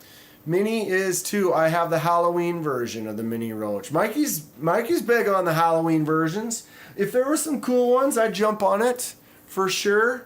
I kind of like the one, what was it, the sheepdog that has like the pumpkin smile carve on the one side, or like the stitching looking carved on the one side. I thought that looked pretty cool. I'm interested in that one. But aren't they all sold out? I didn't jump on it. I didn't jump on it soon enough. But isn't that crazy how you have a knife? I had a knife and I had no idea that you could do that. It's hilarious. Hilarious. I'm getting a message here, just checking to see if it was anybody on here. No, okay. Alright, what else? I do want to talk about, I'm going to do a collection video, a full collection video. It's over 200 some knives. I'm trying to figure out if I want to do it during a live or if I want to do it in videos. If I do it in videos, I could do it in one long video, or I could do it in one long live, or I could do it on a special live just for that on a special day, or I could make 4 or 5 videos that are 20 minutes a piece and go through each company one by one or something. For those of you who are here now, what would you prefer as far as a full collection video? Over 200 knives. I could do it on a Thursday night live, or what? But I'm curious what everyone thinks.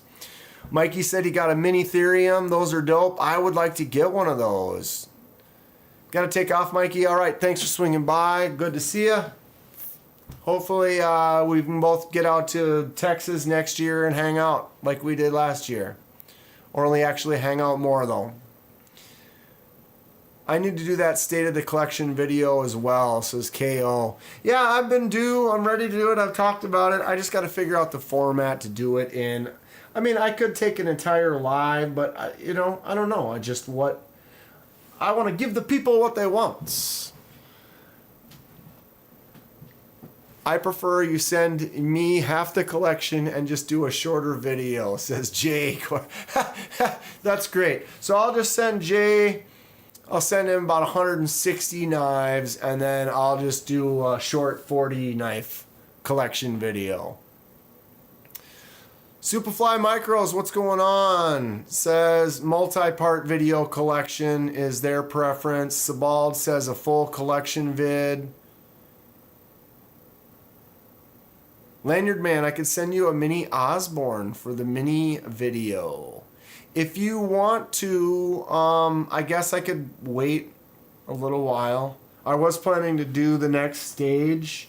If you want to send it, you can. You don't have to, but mini Osborne, how big is it though? It seems like it's one of those ones that's right on the range where I'm not sure if it fits in the mini or not. I mean, the mini Milita is kind of on the larger side for the ones that I had for minis, but then it was like there's got to be a criteria spot where it fits. It's got to be under 3 inches or under what? Like, I hadn't really broke that down. Gail's just gonna do one full video on his collection. I'm considering just doing that myself. Ron Dobbins, what's up? I am carrying Demco Shark Cab, Vanguard Cheetah, and Golden Design Nugget. Golden Design, bro. What's the Nugget look like? Let's look that up.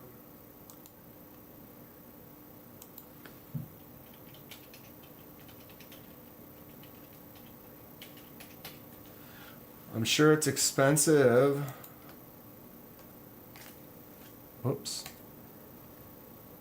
What's going on here? Okay. Golden Design Nugget, 200 bones.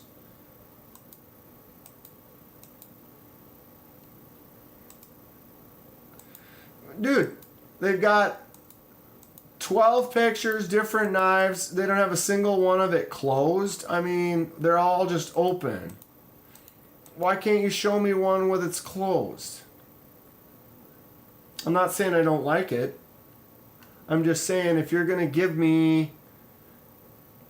I mean, they're different models. I can see that. Different color variations, sure. But give me a closed pick, for Christ's sake. Lanyard Man says it's definitely a mini. Send it. Send it. Have a giveaway every 20 knives. LOL. Boo. That's something. All right, I'm going to do 200 knives, and every 20th knife, we're going to give it away. That would be... If I was rich,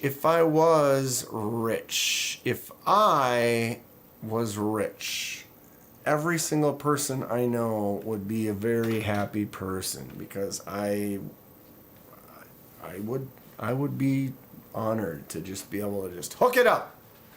You get a knife, and you get a knife, and you get a knife, and everybody gets a knife. I'm gonna buy everything, and you just walk around and just pick one, and you can take it, but you only get one. Wouldn't that be a fun show? Everyone at the show gets a knife, complimentary of Kenman.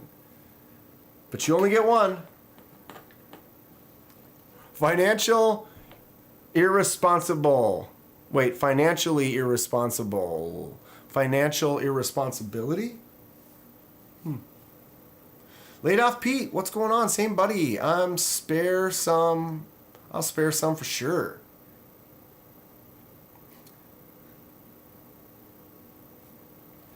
Stassa might have a video on the nugget. It's a cool looking knife. I'm down.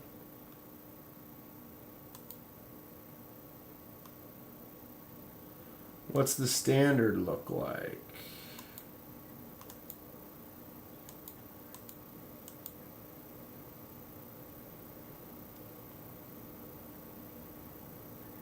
Standard is simple. That's kind of cool. And the slim. Coming soon, the slim. So they basically have the standard, the caliber, and the nugget. So we saw those. We don't have to look at the picture of the nugget. Of the caliber, because it's right here in all of its glory. That two-tone on the blade and the contour.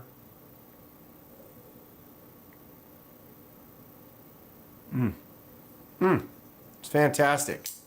Ron Dobbins has the gold design standard too. They're nice. They're nice. I wish I could.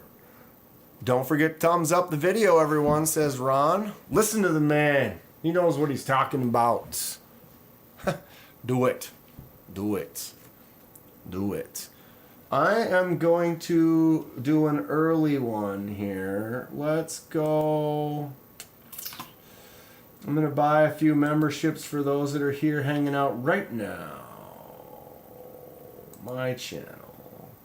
Oh, can I do that up there? I can. I keep forgetting I can do that. Let's try that. Show support for the channel. Memberships.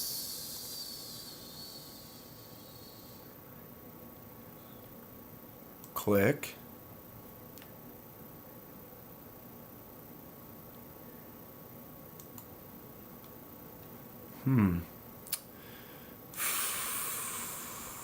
It's not letting me over there. Okay.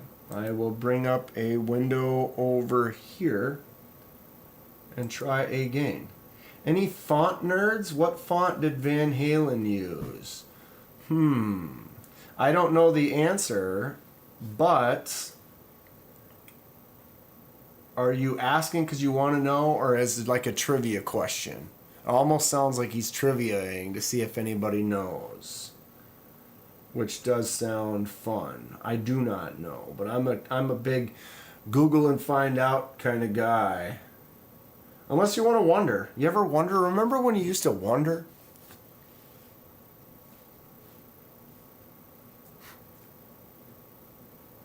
Okay, if this thing would frickin' open, for Christ's sake, view your channel.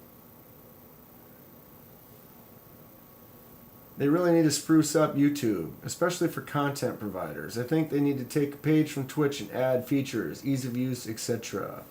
I did notice that you can now edit your thumbnail in Shorts. So you can add a thumbnail in Shorts. You couldn't do that until recently. So that is a new feature that's kind of cool. Sometimes you do a short and it just depicts that moment, and it's like the moment where it's like when it could be, and you don't get the say, and that sucked. Wow, this thing is, it's doing the same thing that one was doing. It's just sitting there, not popping up. All right.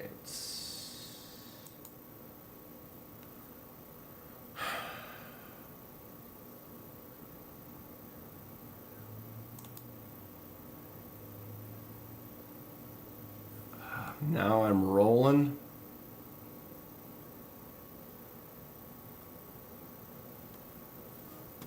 Man.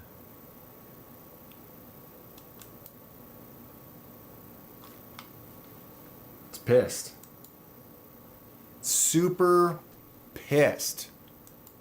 Sorry if, am I getting glitchy? Comment in the chat if it's all glitchy and I need to fix it. Or it's glitchy and you're liking it. Or it's not glitchy and I'm tripping.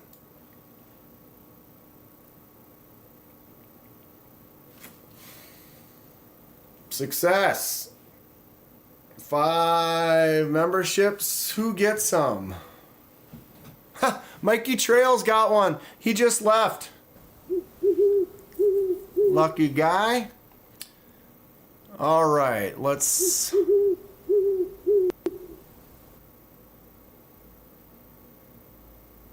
Is it making sounds on me?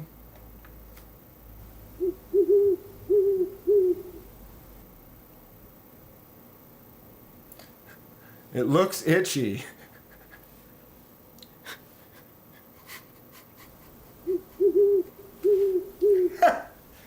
Oh my God.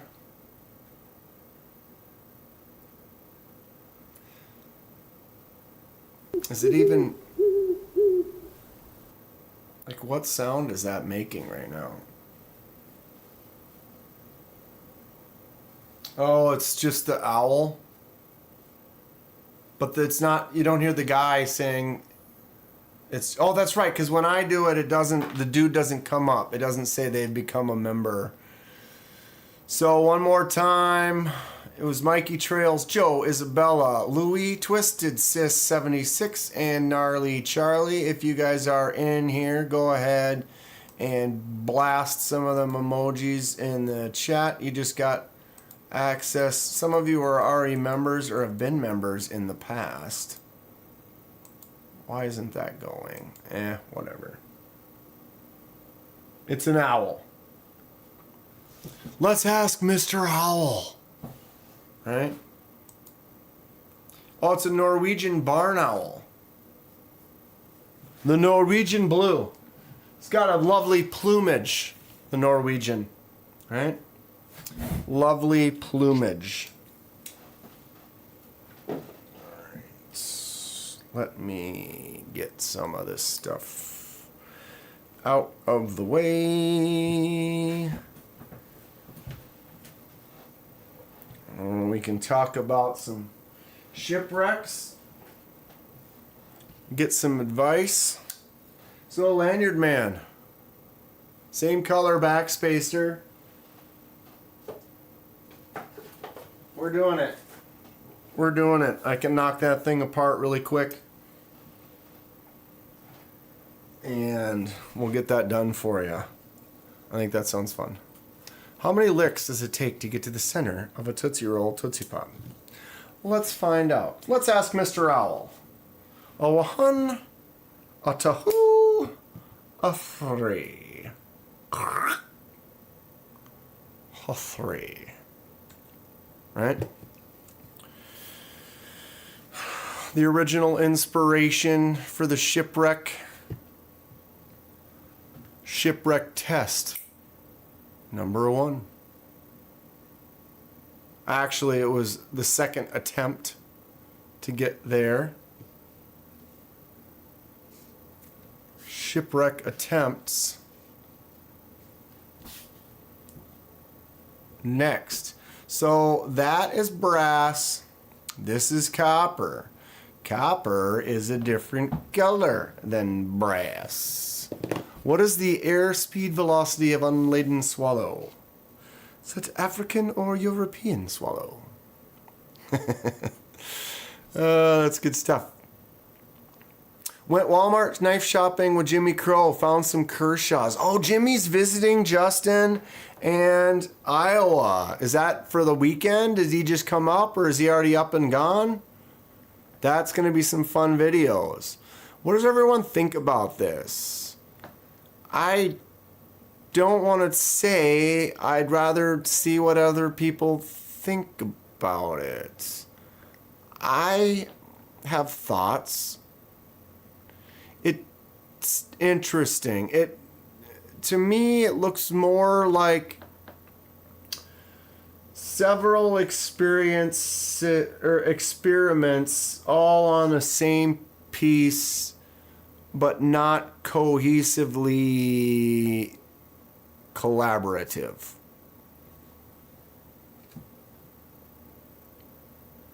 Was that English? I don't know. Boo says, I like it. Looks sick. I haven't clear coated it yet, which would make some of the colors kind of pop. So like when I put the clear coat on this, it actually turns the blues a little more. It made some of this green actually pop out more. But because this brass is like a lighter shade, that green kind of comes out a little bit more on there than on here. Chris says, meh. That's what I kind of say. It's like, thank you, KO Knives. Subscribing to the channel. I don't hear the goat. I don't see the alert. Knives, subscribe to the channel.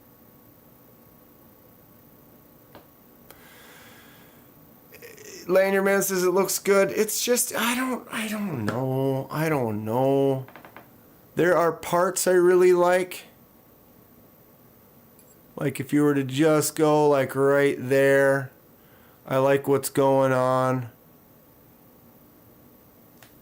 I don't know, maybe I just need to let it sit. It's like, see this? When it came out, I was like, okay, I love it immediately. I was like, yep, very happy. Lanyard thinks it looks good. Yeah, I don't know. Maybe it's not spread out evenly, the blue parts. Well, that's the thing is if I add more to make more blue, then the whole thing is just blue. And I love the way this looks. And there's almost no blue right here at all. Tons of blue right here.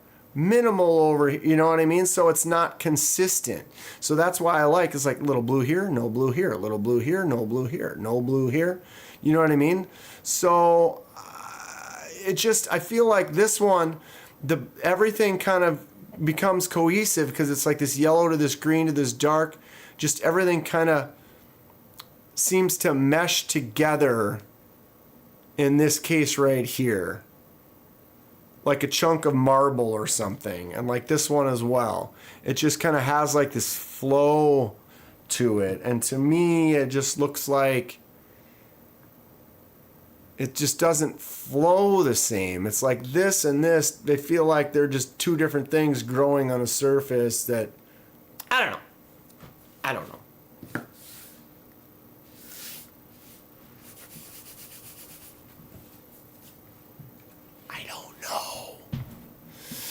Although what I know is I love the process, I love the experimenting, I want to do more. I feel like though, like if I were to find something in this case, like if everything stayed the same, but then all of a sudden I incorporated this green swirl of stuff that kind of goes throughout everything and kind of meets in with it,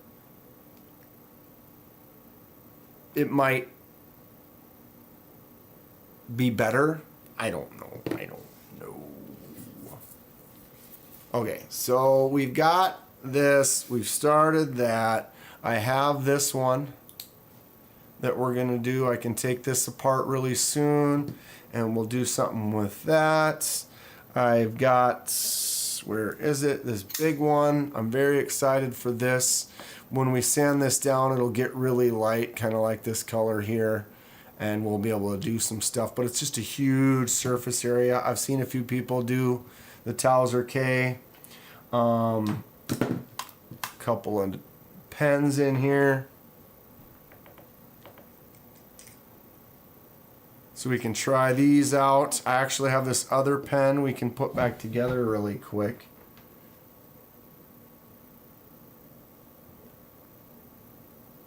All right, come on now, Mr. Focus. There.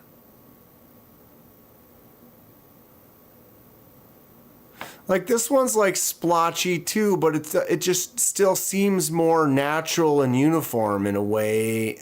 I don't know, I guess each one is going to be unique and it's going to have its pros and cons. The beautiful thing is I can go in there and sand at it, clean it up, add some more to it, do it again, start over. I started over on this one since I didn't leave this one in long enough. So the first one, basically most of the blue just came off. And so since it came off, it was like, well, might as well start over. So I cleaned it all up. Let me put this little pen back together here quick. See how it looks. So this one too, I didn't do the tip or this piece, and so this looked all shiny, so it didn't really match the finished part. So I had to go in and do it as well and finish it up. All right, so wait, what's going on here? Spring was in the weird spot.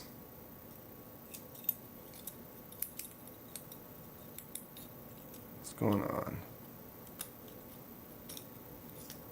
Hello. There it is. Got it. What was that? Kathleen loves the shipwreck. I agree. I would use more coarse salt, says Lanyard Man. The coarse salt did that big spot is a piece of that coarse stuff. This one right here. So if we look on here, the big section, that is a piece of coarse salt. This right here was a piece of coarse salt. Colors look a little disjointed, like they were dropped on from high, whereas the Vero looks like it was thrown in at 45 or at a lower angle, giving it marbled flow. How are you applying? I guess I need to know how it's made. I'm only looking at the pattern. I did a two-stager. I've been doing some experimenting. So I started off with them upright and put some salt down and let it sit for a while. Then I made a bed and I flipped it over and I laid it down in the bed. I think I need to spend more time laying it directly in the bed. But something about being upright, you can kind of control where the things are happening. Actually, I don't know how well these will show up, but here. Yeah, this works. Okay. So this was the initial start. You can see a couple big chunks of rock salt. There's a big chunk right there. Guys are texting. We can... okay, so this was basically right when I put it in. Right after I put it in. Here's an hour later. Hour later. Hour later. Look what's going on with that big spot. It had some blue and some yellow in it. Another hour. See some puddles starting to develop. Right? It's like I almost should have just left this until they all grew into each other. Oh, now we're into the video. Hold on a second.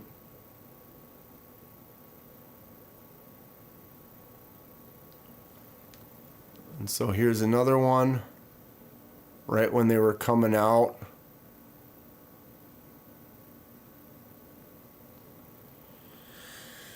And this was after they dried. And then I did some light sanding, and that's where I ended up with right here. But I just feel like it could somehow I don't know. I've been watching a ton of videos though, a lot of different techniques. You can make the salt in liquid form as well. Yep, I've been doing some experiments. Someone I saw, she used soy sauce because there's salt in soy sauce. At the mention of shipwreck, did you all see the dock workers strike has been settled? Not trying to be political, just spreading the news. Okay, so our shipments that could be taking longer might not take longer now. That's good. KO, I put mine in for 4 hours laying directly on top of the paper towels. Is it submerged or just tossed on and left?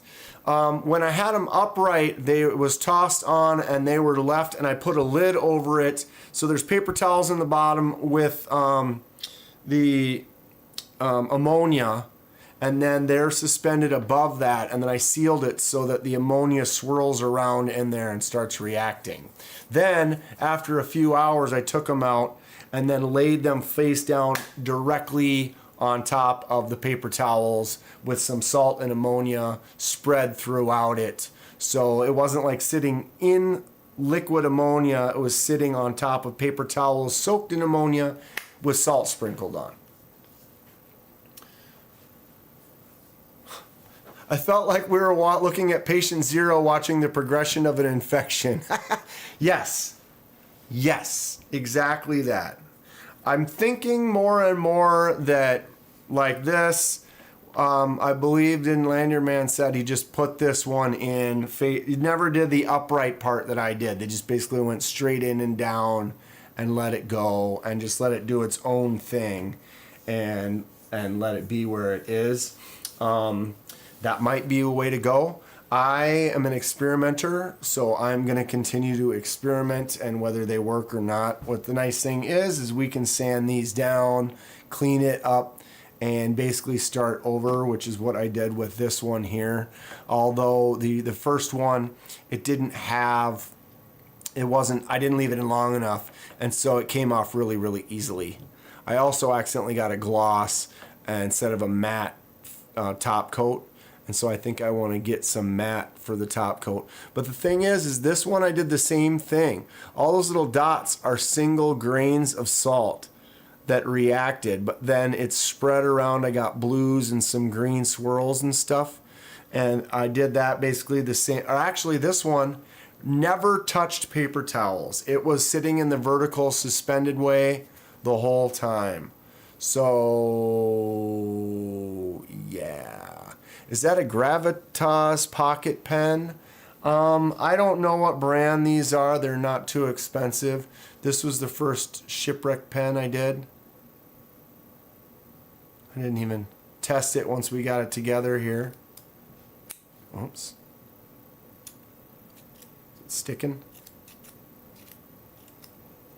It's sticking. Sometimes that spring, see, this goes out. Why is that spring not sitting on that right? It's like this piece here. Oh, it was backwards. I see. It was probably needs to go like that. Let's try this again.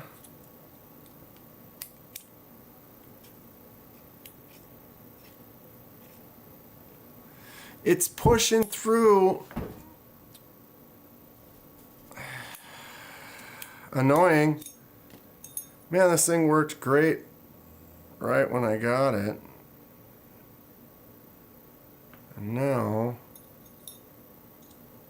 it does not seem to want to do what it's supposed to do. I mean, it wasn't a very expensive pen. There.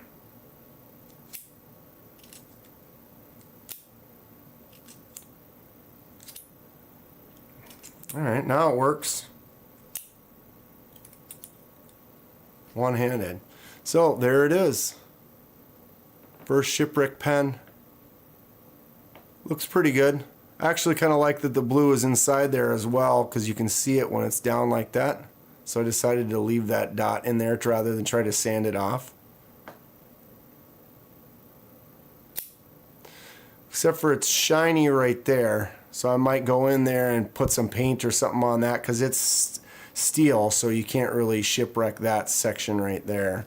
But everything else has got that nice,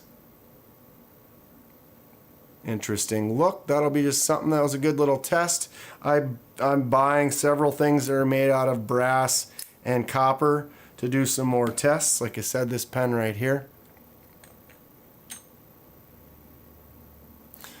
The other small brass pen, neither of them are fountain pens, Jay. This one is just a screw-on cap.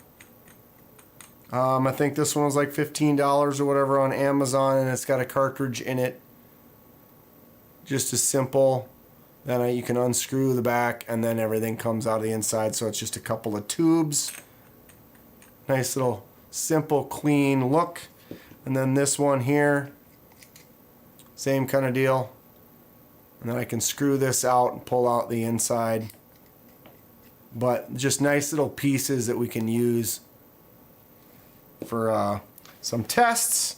What else did I order? I ordered a QSP with a, I believe it's a copper scale.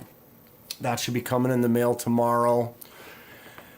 I'm all aboard on the, why is this? It's a little bit better. What did I do to my lighting? Messed it up. I'm all on board with this though. I really like it. I was really happy with my initial results right here. But like I said, this is brass and this is copper, so there's a definite shade difference that's gonna occur in that case. But I will be doing more of it in the future.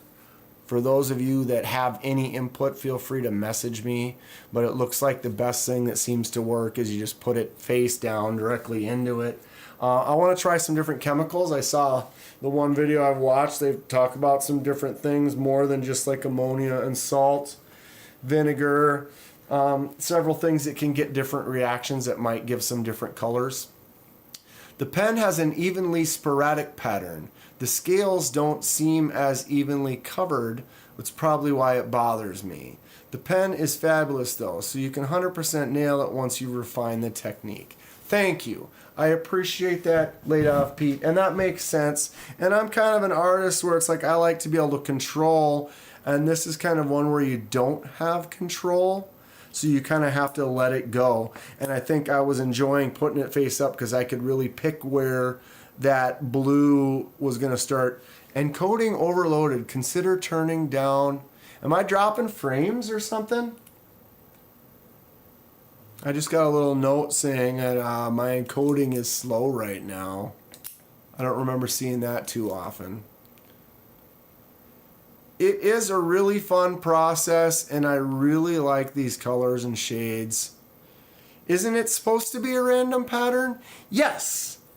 Yes. But I don't know if you can see what I'm kind of talking about here is just like this, something about this, every spot in between transitions with these subtle little marks and bumps and colors versus this. It's like there's just a spot right there and then there's no transition and then boom, there's a spot right there, and it doesn't flow like the way that this or this one does. This just looks like a waving, smooth, happy sea of joy. And to me this looks just kind of splotchy and dirty, and it's like it's missing something. Like this naturally formed in a piece of rock, and this happened because someone sat there and flicked stuff at it. I guess. I don't know. How's it going, Aries? How you been today? I'm after the look that I call controlled chaos. Send me some snaps of watercolors, techniques involving salt, alcohol, saran wrap, frisket, and a lot of velocity. Fook Doozle has joined the chat. Sorry I'm late. How's it going, Fook? What was for dinner? How's the family? How are things? What's the good word? You got some shipwreck in your life? Do you need some more shipwreck in your life? I do. I do. This one should be interesting too because it's got all those lines in it, so it'll kind of react as it grows through there. These, because it's got all those. I thought it might kind of drop in those grooves a little bit more, but it reacted like it didn't even care the grooves were there. It's just gonna grow regardless, irregardless. The question is though, so obviously if I'm not happy with my focus, I can do this and be mad. But if I'm not 100% happy with them, I'm probably gonna try again or do some more. What do we think? Do we think I should clean them up completely and start over? Clean them up a little bit and add to it? Or leave them exactly as they are and then add to it? Comment in the chat. Or actually, so there's 4 options. First option, leave it, call it a day. Second option, clean it off completely and start over. Third option, clean it off a little. Fourth option, don't clean it off and add more. What do we think? Let me know and I will make a decision based on that. Maybe. Maybe. Maybe. Family is good. Dinner was pot roast. I have no shipwreck in my life. Fook. Fook, I got sidetracked again, and I still haven't finished your chipmunk. I got to do that. If I could shipwreck it, I would, but I can't. But I got to get that thing done. Boo says start over. Kathleen says leave them as they are and call it a day. And then compare it to the next one. Sebald, it's easy to try again, maybe. Lanyard Man, clearly not happy with it, so clean it up and try again.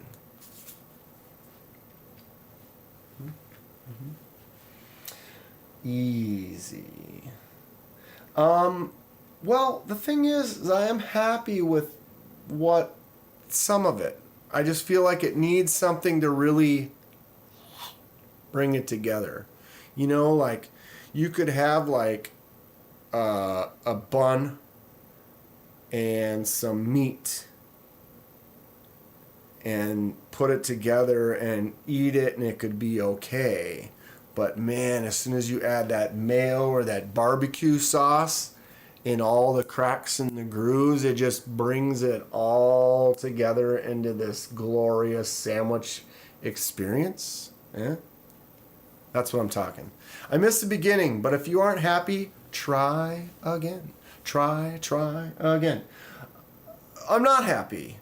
I'm happy, but I'm not. But like that, I think my little analogy right there. I just need some barbecue sauce to get all in through the grooves and just churn this into a uniform, marbly joy.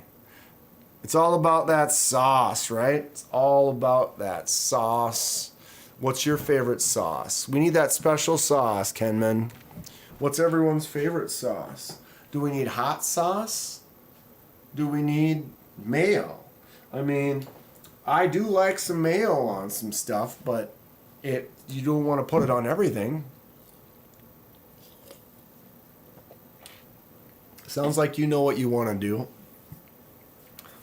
Try soy sauce. Yes. Yes. There was a lady, like I said, I watched a couple hours worth of her videos. It's like class session videos where she's teaching people about making jewelry. And a lot of people make jewelry out of like copper. So they'll buy like little copper squares and then they shape them into like a flower or something and make like earrings and shit like that. And it's cool. But then what they do is rather than just the copper, they do the forced patina like the Shipwreck. And so she has this whole thing where she's like, all right, we took these and we put them in here. And I added just ammonia, and this is what we got. And then I added just salt, and this is what we got. And then I added a little ammonia and a little salt. And then a little ammonia and a lot of salt. And a lot of ammonia and a little salt. And all of the above. So then she's showing all these things. Like this one gave me all blue. This one gave me blue and green. This one gave me blue with speckles of this. And just all those different things. That experimentation process just blew my mind with joy. And it made me want to try stuff like that. The green Tabasco is great on pretty much anything. Have you ever had the green Cholula? Green Cholula is good. It's like a tomatillo based green sauce. It's a little zippy, but not too zippy. I like it. I like super hot sauce too, but that one's a good one just for a daily. Anyone ever order from Sticker Mule? If you buy like $100 off a Sticker Mule, they send you a bottle of hot sauce, and it's kind of a medium. I enjoy it though. It's a good one. I've gotten a couple bottles now. I put it on pizza a lot. It's really good. Kevin Smith and Knives, late to the party. What's going on? What's up, buddy? Yeah, we're doing good. We're talking sauce right now. We got to figure out that special sauce to put on that knife to make it just right. Make it just right. Death by Doozle.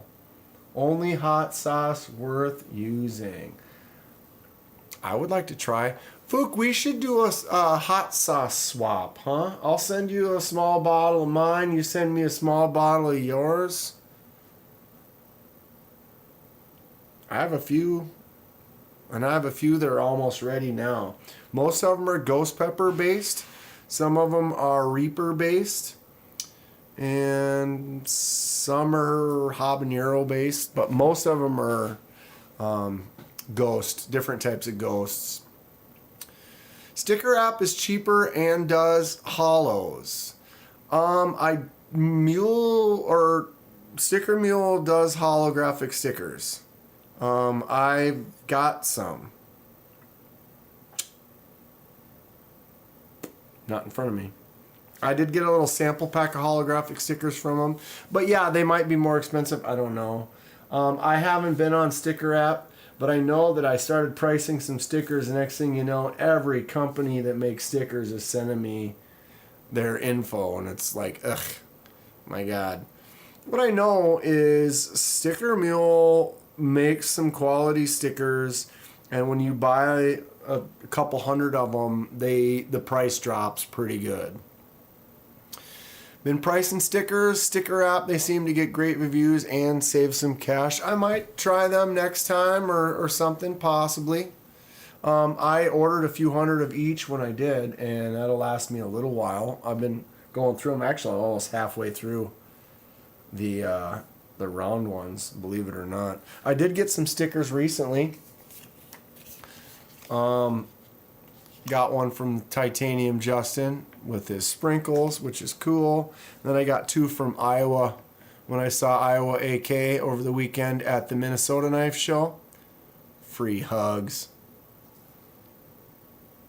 Pretty good stuff, right? Love me some stickers. And I met Jeff Sheriff, Handmade Knives. If you have not seen the Sheriff, there it is. Ugh. Well, I want to cut some more paper with it again because I do.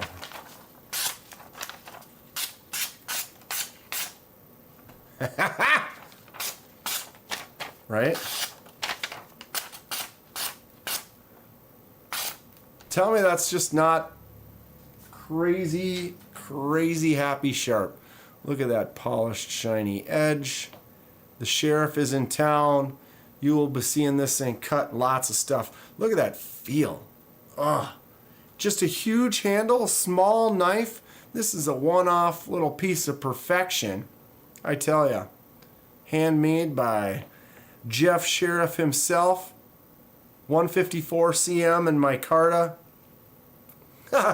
Dude, fell in love with that knife almost instantly. That's the only knife I bought when I was at the show.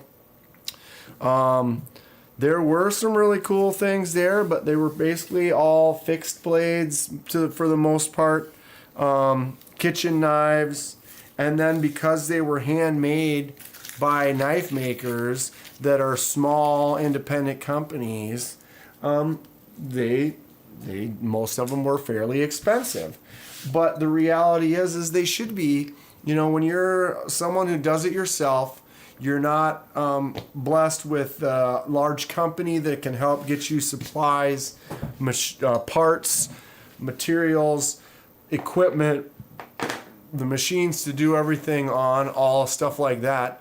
They don't have that availability, and then they're putting their hard work and time and effort. And I'm not the one who would undercut something like that. And so that their prices hold their value and their quality from that handcrafted piece of workmanship. And, you know, so that's what it is. If someone spends those hours on it and heat treats it themselves, forges it, you know, that all that work, yeah, it should be worth several $100s. It makes sense, and I get that. I've just been buying knives lately and kind of budgeting myself out, so I didn't really have a large amount that I could spend.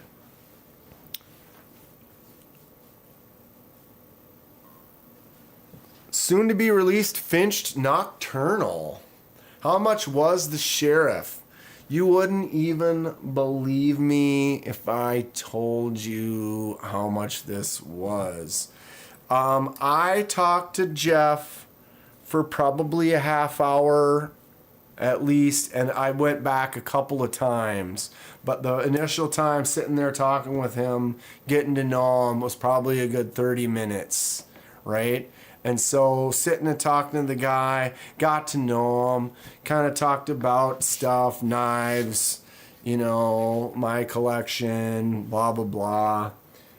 And then when I was like, okay, you know, what do you want for it? $50. Handmade, one of a kind, 154 CM. Yeah, it's not one of his standard models that he does. So it was you know, like a piece of extra steel that he had that wasn't the right size for a normal knife that he would have made or whatever. But he was like, oh, it's got a big handle. I can make something out of this. Whatever. Here it is. And then, I don't know, after talking to him for a while, I think he kind of maybe gave me a little bit of a deal just, you know, because, you know, you talk to someone and then you can see that they like your work. They feel passionate about what you've done. $50, dude, for this chunk of 154 that's sharper than, it's out of control. It's out of control. Yeah, I'm going to give him some more business. He had this one of the main ones that he had. Handle was about the same, a little bit bigger style, wider, but it had a sheep's foot blade that probably went out to about here, kind of a long and out, almost kind of shaped like that, only more straight on the top right here. But it was super cool. It's just the one that he had, I didn't really like the handle on it. And that one, I believe, was like $150. Most of the knives he had on the table were like $150, $200. So, yeah,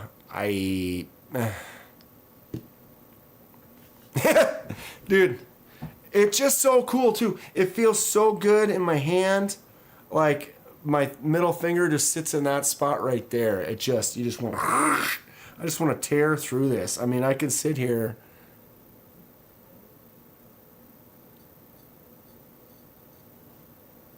and just shave my own. Should we shave? It's a shave video. Why does Dan's arms look funny? Oh, he shaved one during the live. Sheriff should arrest me for robbery.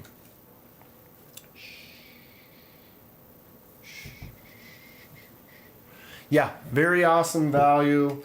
I'm going to contact him, give him some more business. Maybe go visit him. Where is he at? In Champlin. That's not too terribly far away. But I'd like to hit him up. Also, I'd like to hit up, this was another thing that was there. Has anyone ever taken a class? I know some of you. Aries is here. He makes knives. Maybe I need to go down and visit Aries and take the Aries class, right? How much would you charge, Aries? What do you say? Mr. Eddie hasn't been in here tonight. He makes knives too. Long story short, this was at the show. Jason Krause. He runs North Star Forge, and he does classes. So he's got like the intro, learn basic techniques, create a wall hook, $145 for a 3-hour class. Got your railroad spike, forge a knife from the railroad spike, $345 for a 6 to 8 hour class. Learn to make a chef's knife. Utility. That's kind of what I'm thinking. Be like, learn the basics of knife making, forge a 1075 high carbon steel full tang utility knife. Learn to forge, grind, blade, and heat treat. Finish by adding paracord wrap handle, beginner level, $260, 6 to 8 hour class. Right? Sounds fun. I am in no place to be teaching anyone how to do anything. LOL, says Aries. Aries, I watch your lives. I watch what you do. You do some great work. You do some really good looking stuff. And you are making knives for the community. People are getting these knives. They're enjoying them. You're doing it great, bud. You're doing great. 154 CM, baby. That's right, baby. I'm down. I'm totally down. Was he on Forged in Fire? Lanyard Man says, maybe. I know there was a couple guys that were. I don't know. Someone could Google that quick. Jason Krause. Was he on Forged in Fire? You would think that he would. He probably was. I'm going to guess that he wasn't. Just because you would think he would be like, as seen on the show Forged in Fire. I would assume that he would put that on there. Do these prices, anyone ever seen these types of classes before though? Do these prices seem legit? Do they seem expensive?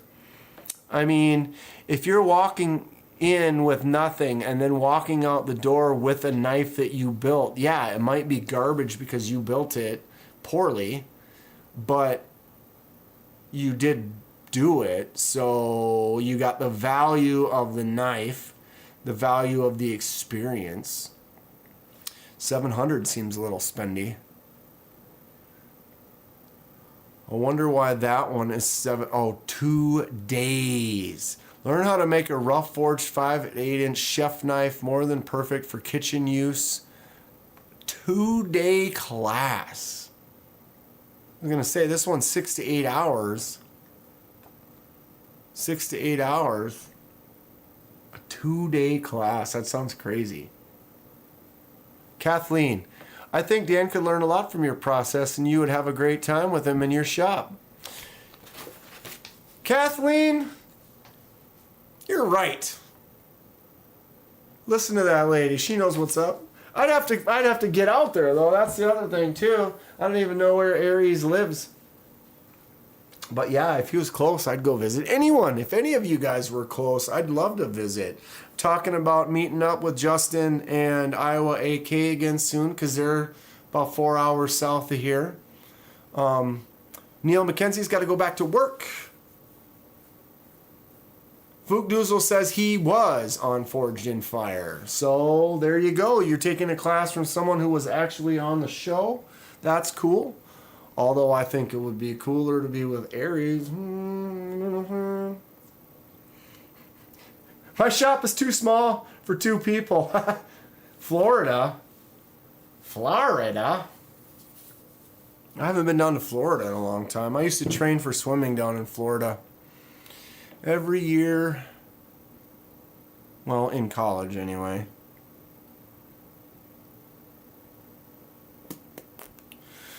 What are we at, 8:15? How are we doing? So, let's go back to the horror movies real quick for a second there.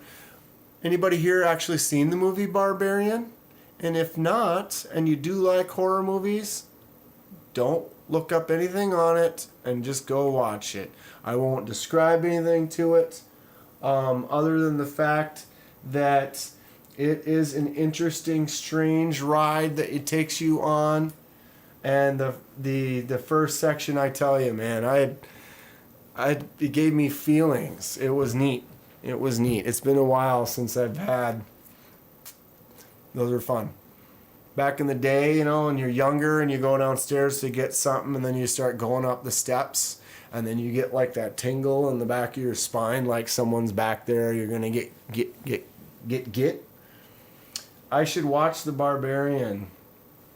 Yeah, anyone who does like horror movies, I thought Barbarian was the title of this live.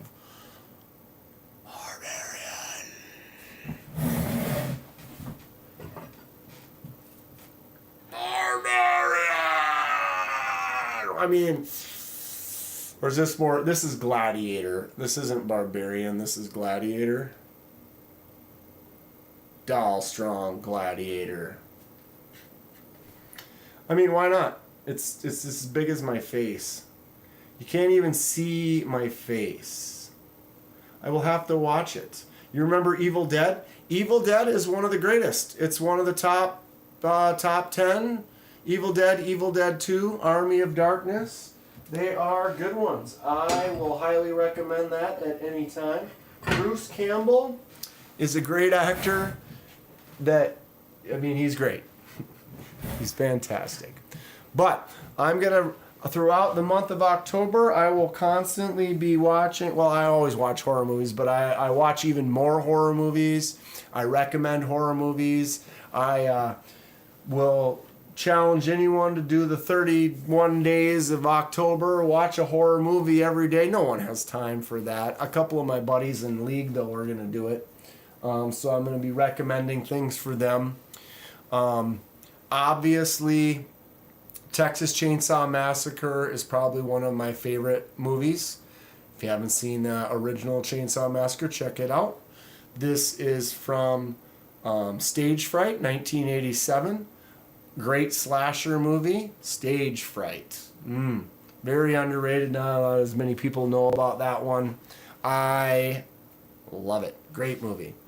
Barbarian is more recent. It was last year or the year before. It was like 22 or 23. Excellent film. Very strange. Goes in weird places. Couple movies in one, kind of, without giving anything away. But, yeah. Check it out. Friday the 13th, part 3 on right now. Ralph Robertson knows what's up. The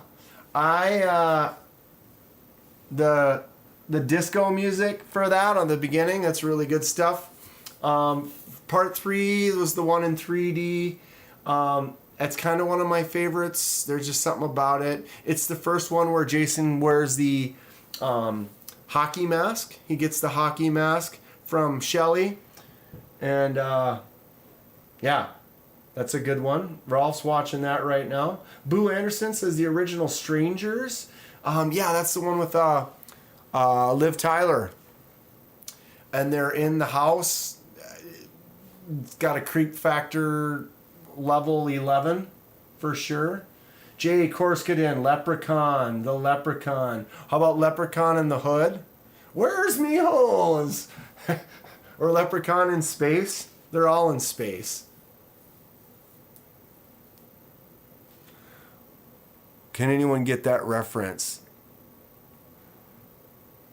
Flashlight, Leprechaun, flashlight, light, the Leprechaun. Sorry.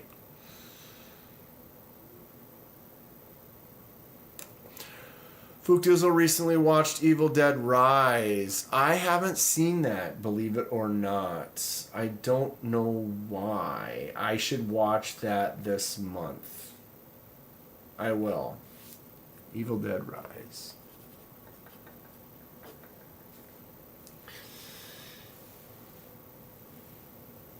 Hey, if you can't front it, the big guy is good for all occasions. I love that. And it's excellent stand. What? Tim? What? What did I miss?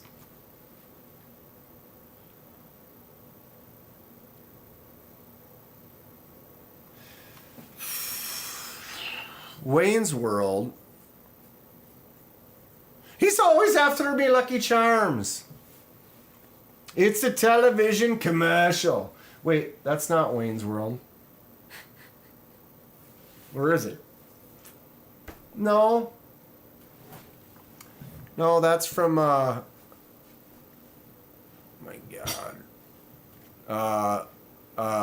The other...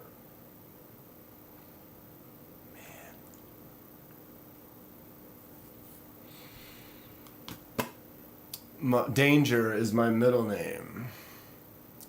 The big knife you waved. Oh. Yeah, okay, I get it. If you can't front it, if you can front it, that big guy is good for all occasions.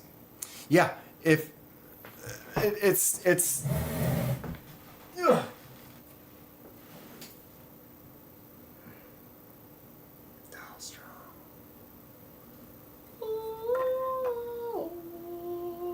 And it's a kitchen knife. That's no barbarian handle. That's like a finished knife handle for a kitchen. I need to do a video so I can get this back to Tommy. I've been holding on to it for too long. But I need to go cut a couple chickens in half. I mean, you know, cooked chickens. I'm not going to do a live. Or should I? Jason Takes Manhattan was badass. I love Nightmare on Elm Street Dream Warriors. In the Mouth of Madness was good as well. Jason Takes Manhattan was badass, but like it's not great. Oh, God, to be honest, all the Friday the 13th are really not very good. They could be better. They're cheesy. They have their place in the world.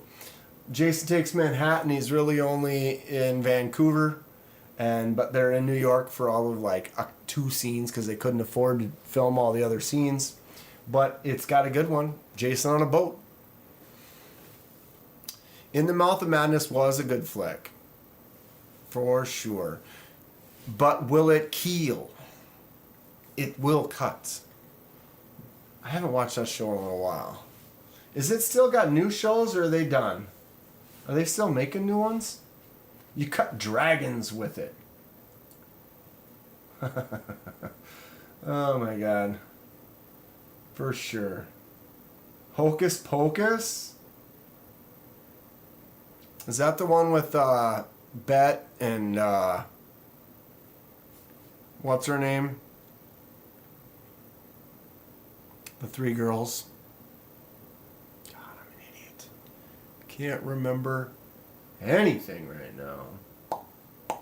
Okay, so what else did I want to talk about today? Who is anybody here gonna actually be at Blade Show Blade Show West? Because if you are, we should talk. I'm trying to go live. Maybe see if I can get someone to bust into my live with me while they're there. Friday the 13th is on number 10 best horror movies all time, it says. It's number 10?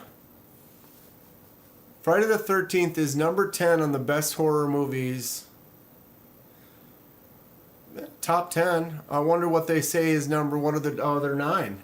What is the top 10? I'd be interested to know what they say. Hello all, just getting on. Fred the Log. Popping in at 8:25. Night of the Lupus. Lepus? I don't know anything about that one.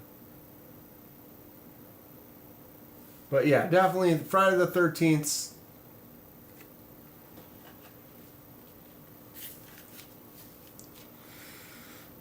But Jason didn't have long hair. Alright, let's do this.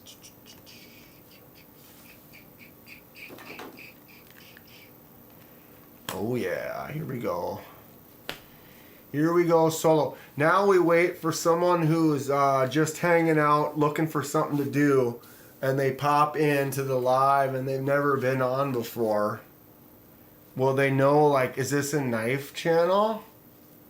What are they doing on here? I can't tell if it's a knife channel. Coherence is technically horror and insanely coherence.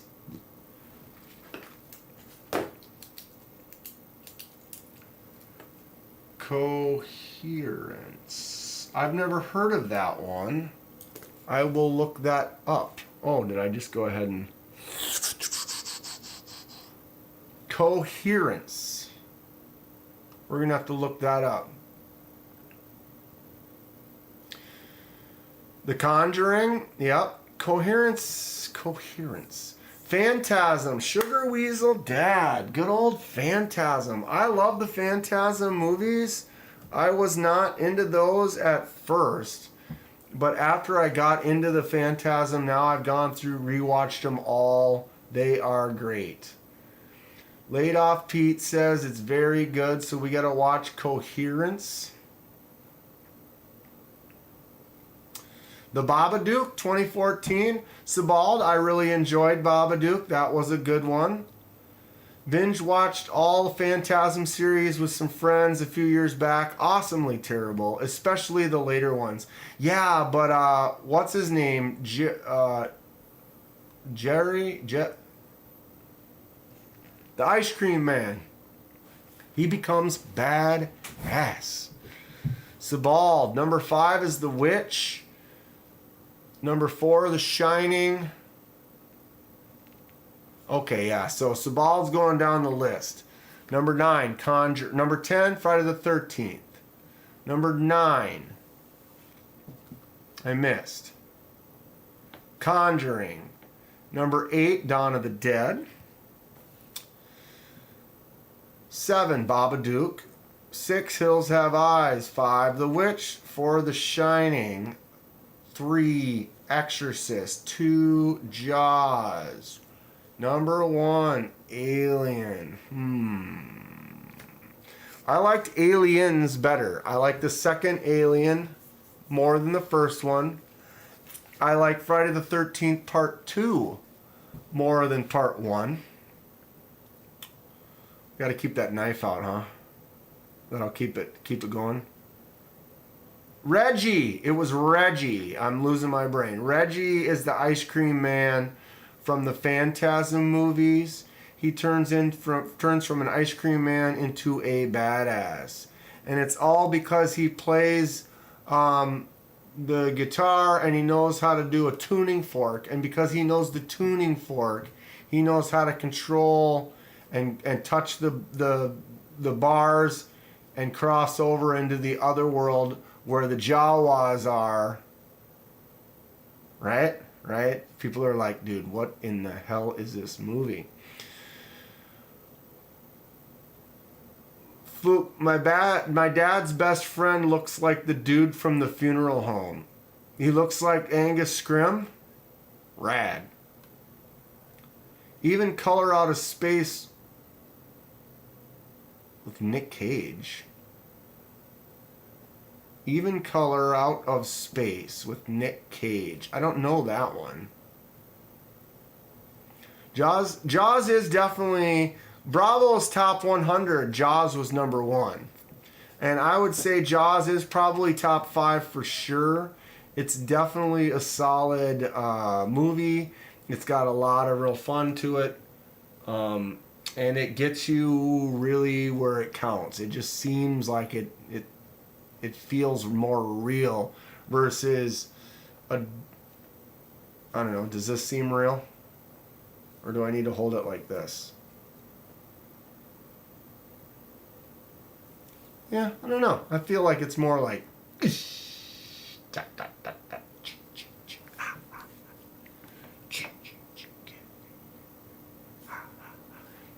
you'd like Mandy.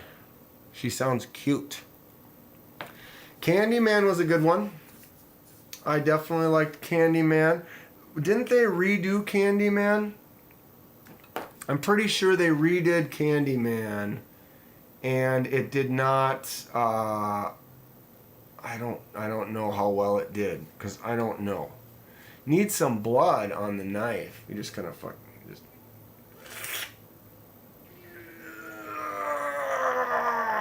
And just. Wolf Creek.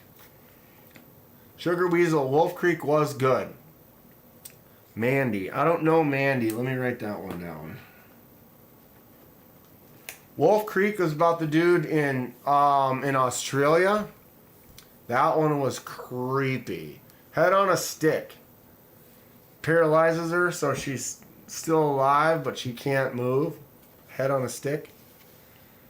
Oh my god. Thinner was good. Mad Yako, what's going on? I just sent some stuff to Mad Yako. He'll be getting that in the mail probably tomorrow, unless it gets pushed back. Let's show off. Ooh, yeah.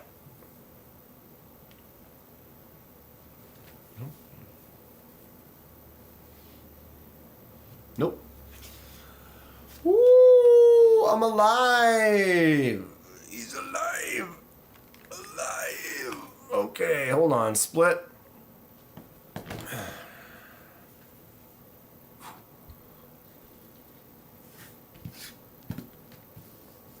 The old Mad Yako. Let's go ahead and... Boom.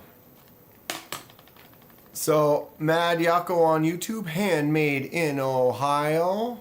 He picked up this, happened to find one of the Ozark Grail Trail knives. And Mad Yako was so nice to go find one for $10 and ship it to me. It's actually pretty sweet. But he shipped it to me wrapped up in one of his hanks that he makes. And I want some more hanks. So I got some material, sent some material to him for some customs, and be getting going on those fairly soon. And I sent him a little special treat as well. We will see. We will see. What does he say? I have some plans for you, Dan. You're gonna be happy. I'm already happy. But yeah, he makes some nice, this good stitching. I know he did say he ordered a new sewing machine. I don't know if that's on its way, but he's already able to do this. Really nice looking, feels good. Nice Hank. I want some more for doing some stuff like this and having some little displays and doing some photo sessions and stuff. So I got a few different materials, some different colors. Pretty fun. I did pick this one up from the pass around box, so I have a couple of Hanks in my world. Pizza operator. Pizza please. Pizza please. Anybody got a Lone Star, Hank? But yeah. Gonna be getting some good new freshies from Mad Yako. He might post a video. I don't know if he or what. He posts a lot of cool videos. They're fun stuff. Go check them out. I don't have a link close by. If anyone I can try to see if I can. Oh, why is my computer being so stinking slow today? Apologizing. Has it been glitchy though?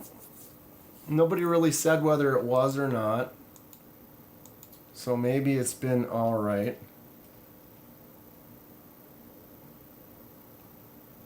But like I'm trying to type right now and it's just... Really?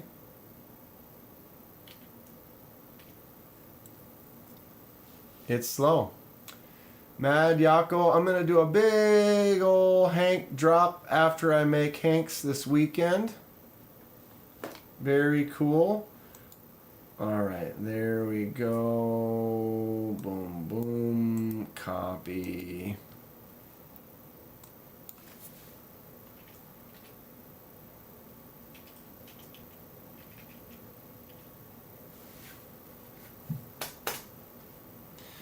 Oh my, I am extremely quick with it today.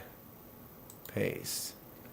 There it is. If you haven't had a chance to check out Mad Yako's channel, there is a link right there. You can go peruse, watch some interesting videos. He did a couple of videos, those ones. Iowa AK did a 3D print that took like hours, and he just did it live. And so while he's doing the live, all of a sudden you see a short for Mad Yako being like, what is this guy making? And then there's another one where he's like holding up a knife and he's like, we need to know. We need to know what you're making or whatever. It was hilarious. That was fun stuff. Fun stuff. But apparently he's going to be doing a bunch of hanks this weekend and getting ready for a big old drop, sell a bunch of them.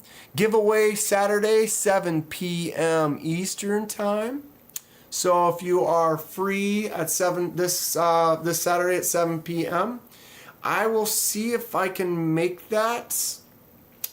I have a big tournament this weekend. The annual Shenanigans tourney is on Saturday, but it's an all-day thing. We do a first round, and then lunch, and then round 2, and then awards and prizes and raffle and stuff like that. I should be done and home by 7. If I get home much before that, I'll be sleeping by 7. It's a long day of partying and having some fun. But yeah, I'll be doing that Saturday. But I will try to get in there. Mad Yako's giveaway this Saturday at 7 sounds fun. What's he at? 405 subs. Moving up. It's a grind. Customize your knife with mustard. I've been thinking about doing that one. But I need to get I just want to get some ferric chloride and start doing some acid washing, acid etching, a few different things. I really want to expand, do some more customization. And that will be coming in the future for sure. Let's get that sheriff on there with it. Oof, baby. Ooh, baby. What's another one of my favorites right now? Shh. Nobody sees this.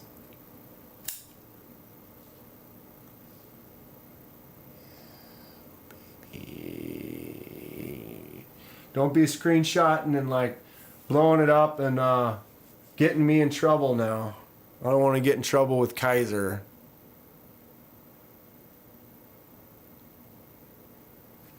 Dude, the Mini Militar is dope. Dude, I need to get another one. I need to get a full size actually. But it feels great. The inlay, everything about it. Very well done. Feels super good in the hand. And let's try this again. Boom. Mad Yako, I gotta say, I love doing YouTube, and I thank everyone for all the support. Let's have fun, and I'll have a chance to give back, for sure. It is a blast. I'm an artist. You guys all probably know my story already, but I'm an artist that got into just being artistic and doing stuff in here, and made a video and started interacting with the community, and then realized it was like, dude, this community is fantastic. They're super fun. Just the love I've gotten from everyone, and just the interaction and that community, it's fantastic. I met some cool knife makers like Aries, and this one is from Mr. Eddie, from that Mr. Eddie collection. I had to buy this from him. I just was like, yep, this thing is just gorgeous, very unique piece. Handle is awesome and huge, and these hammered divots in there, those craters, very, very cool. Lanyard Man just subbed to Mad Yako. Right on, bud. If you want to, don't take it the wrong way, because you got to see where it's coming from. It's coming from me, and I'm a weirdo, dude. I'm crazy, goofy, whatever, but Yako does some silly, goofy, fun stuff. It's pretty neat. Pretty good stuff. Good time. It's not the knives, it's the people. The people are why we do this. It's true. It's the best community out there, hands down. Sugar Weasel, you are, dude, you're right there. I would say I would pretty much agree with that. Although I have this, I mean, I guess I'm not new. It's been quite a while now, but the disc golf community that I kind of got involved in,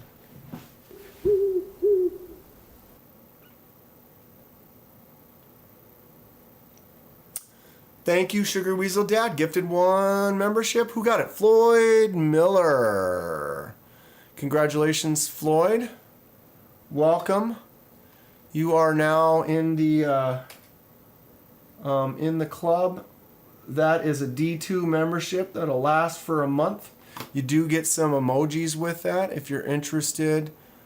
I can show you a couple of the more fun ones right here. Boom, boom, boom. Good stuff. Thank you very much, Sugar Weasel Dad, for that purchase of that membership. Oh, but yeah, this community is just awesome. Just being able to talk to people. I go on here and talk for 3 hours and not have to go to the bathroom. It's so weird. I don't understand how that works. Because usually I would probably go to the bathroom more than once in 3 hours. And I never have to pee when we're...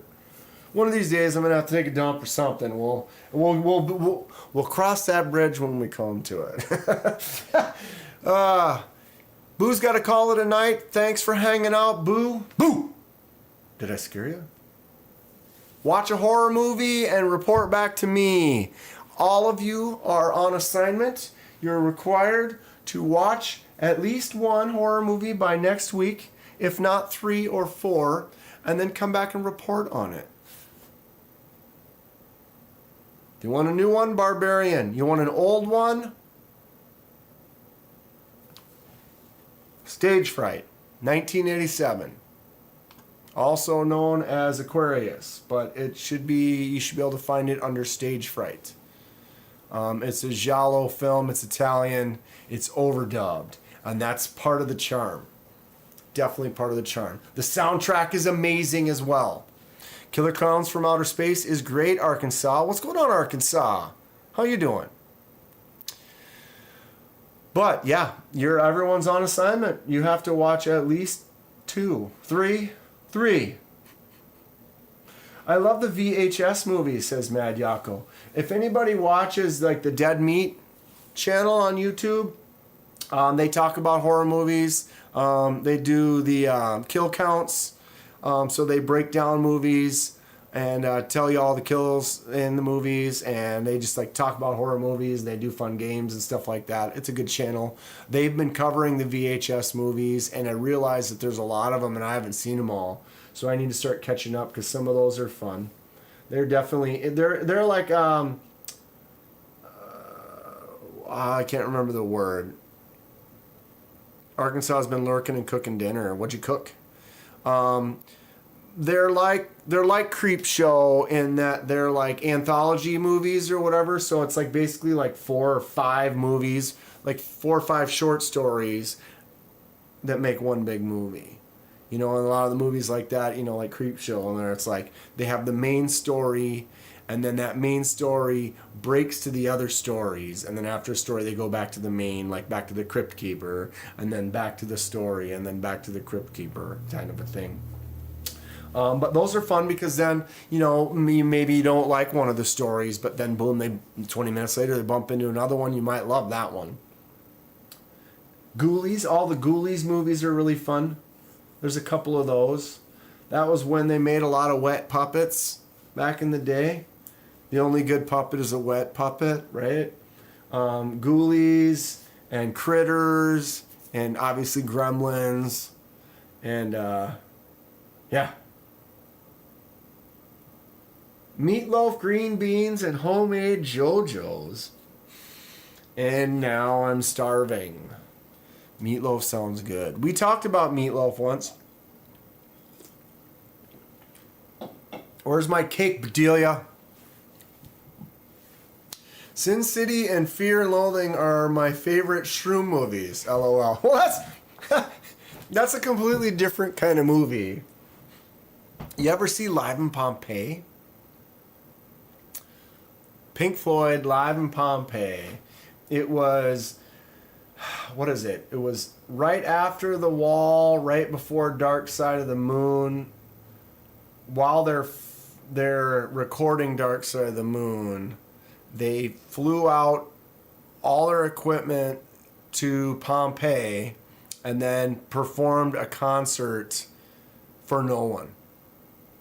Fantastic. Absolutely fantastic. Watch that. Does this live count for what?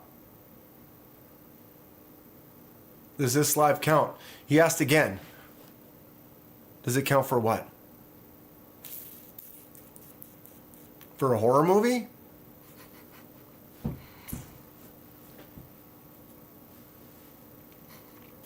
Sure. Jay, you could find a movie. It is as long as a movie. 3 hours. Longer than a movie. If you watch a 3-hour movie, you're like, man, that movie was long. Was it worth it? The other one that's coming out, what is that one? There's one that's just coming out right now with Demi Moore. I've heard nothing but really good things about it. The happy premise is she's getting older and they're forcing her as an actress into retirement. She finds out she can take this drug or whatever that basically splits her personality into 2 bodies. And so for 1 week, she's in her Demi Moore body. And then for the next week, she's in the young, hot, perfect 20-some-year-old body. And then after a week, she has to go back to this body. And so it's one consciousness, but she bounces back and forth. And then it's like, obviously, she wants to stay in the younger body. And crazy stuff ensues. The Substance, Mad Yako got it. It's called The Substance. It's just coming out now with Demi Moore. And they say it's like a body horror, like a Cronenberg-style body horror, like The Fly. So gnarly. I'm into it. It looks like it's a good one. No reason to clean them. Just put them back in the soup. Is that answering our question from like an hour ago, 1931? 1931, I use ammonia as my vapor producer, spray white vinegar on the copper before I sprinkle salt on. I think 1931 is watching he might be watching the live back, and the chat is current, but he's watching the live back when we were talking about shipwrecking, potentially. Shin Godzilla is more horror movie style than any other Godzilla. I don't know Shin Godzilla.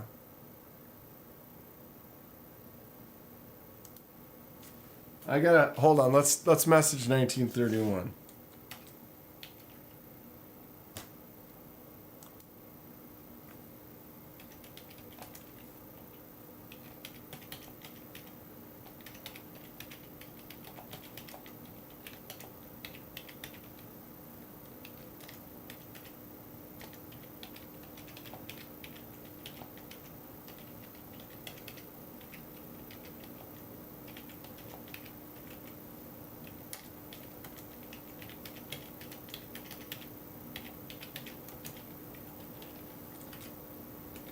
Boom. I said 1931 Leatherworks. What up? Are you watching the live back? We talked about Shipwreck an hour ago. I love the feedback though. He will be surprised. 1931 is still stuck in 1931, but it's cool. Anyone watch the Terrifier movies? Arkansas, boom, Terrifier. Oh, the third one is coming out soon, I believe. But yeah, Terrifier is a Terrifier. If you haven't seen Terrifier, I don't want to do spoilers here, but man.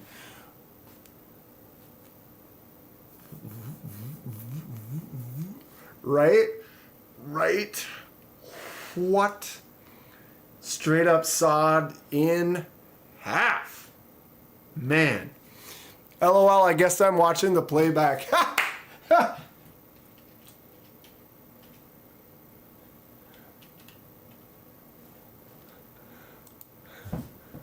Wait. LOL.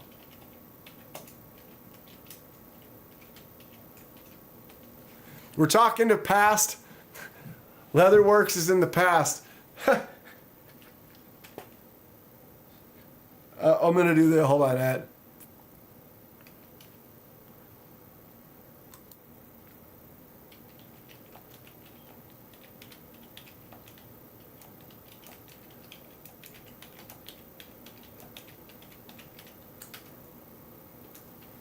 When he catches up, it'll come around full circle. Now I'm caught up. Or did you skip ahead? You can go back and watch the rest later. That's fun.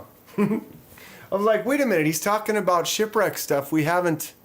So what did you say? Let's go back and we're just going to stop talking about horror movies for a second. Get back to his advice.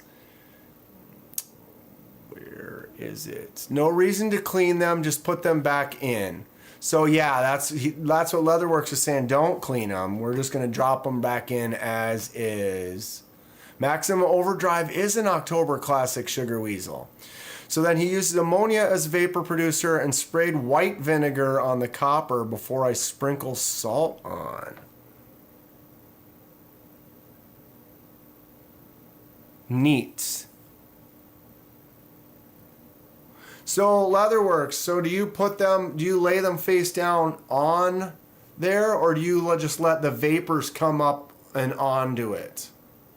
Because I was letting the vapors come up and onto it, and then I've been looking at more of dropping it in more. Interesting. I wonder the white vinegar, how that reacts differently. Okay, now what am I missing? You guys aren't that far away. I got to come out there and meet up with the Midwesterners. Mad Yako, for sure. We should just plan like sometime this winter or in the next couple of months, just a meetup somewhere in the middle of a lot of us in the Midwest. Drive a few hours and just have a little meetup party and then go to some knife shop in that area or something like that. That would be fun. 1931. I hit F5 and it catches you up. The salt from shipwrecking tends to pit the surface. I had some salt on there hardcore and it still seems pretty smooth. You think a pre-mixed solution of salt and vinegar might do better? Face up, I set them on some plastic bits so they aren't in the liquid. See, so that's what I did at first, Leatherworks. I put mine on two, like I had a container and I got 2 sticks and then I put paper towels down on the bottom, ammonia, little salt. I set them on top. Here, I can show you.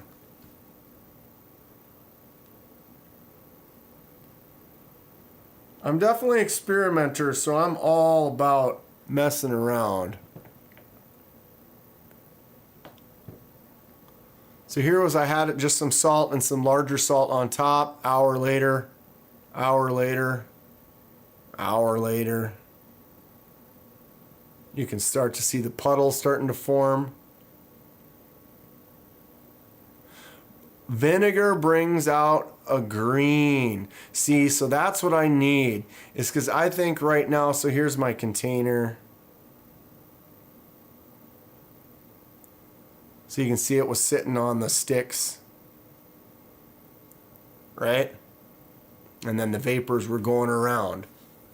What if I use pickle juice? See, that's the neat thing, Mad Yako, is watching that other video, that lady, she was using a lot of different things. So that's kind of what I need to try. But I wanted more green to come out. I was thinking that this just needs to be all brought together with some uniform kind of coloring.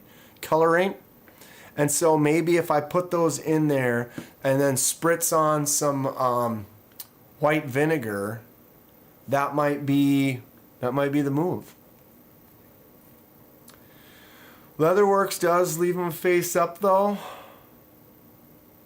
So now we know both of those methods can work. But knowing the vinegar brings out some green, that might be a good move. Spraying vinegar on the scales provides area for your color to travel. I was thinking about just putting it on in specific little areas, maybe heavy in one spot and light in a couple spots, a little spritzed in area, just so it kind of works throughout, but like in a non-even way. I have used soy sauce. It makes it almost black dark green, but the patina is super fragile. Probably doesn't have as much reactants in it. It's more like water. It's really watered down. Very interesting though. I almost want to get more scales. Like I wish I could buy like 20 just scales, right? Just 20 of them, and then just use them and experiment, sand them down and do it again, and just like learn as much as I can about time, process, temperature maybe, environments, mixing things together, just to see what you can do. I love the way the process works. I love how this turned out. I was super excited about it. I was like, oh wow, I started cleaning it up, and it was like, someone was like, they didn't like that there was the little individual little dots from like the salts, but the greens and the blues that I got in there, and there's that natural little swirly kind of wave. Just every time I look at it, I like it a little bit more. Mad Yako, I need to order a bunch of copper knives now, dude. Tell me about it. Just got these two, got these pens. I've got that QSP parrot, or is it a penguin? I got a QSP coming tomorrow with copper scales, and I've got stuff like if you go to if we go to like, oh my God, click. I'm literally looking for brass, what are the things that they sell that's made out of brass and copper? Smoky Mountain Knife Works. What did I find on there?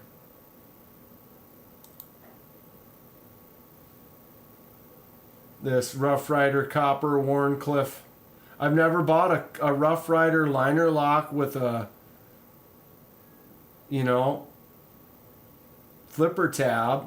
$35. I don't even know what the steel is. It's probably $440. 8.5 inches though. $35. Yep. I'll try that. What was the other one? Oh. And this one, $5. Brass.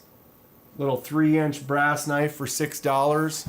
Stuff like that though, I think is perfect for tests. Probably get a couple of Zippos just to get some more brass, some more copper, and then really, I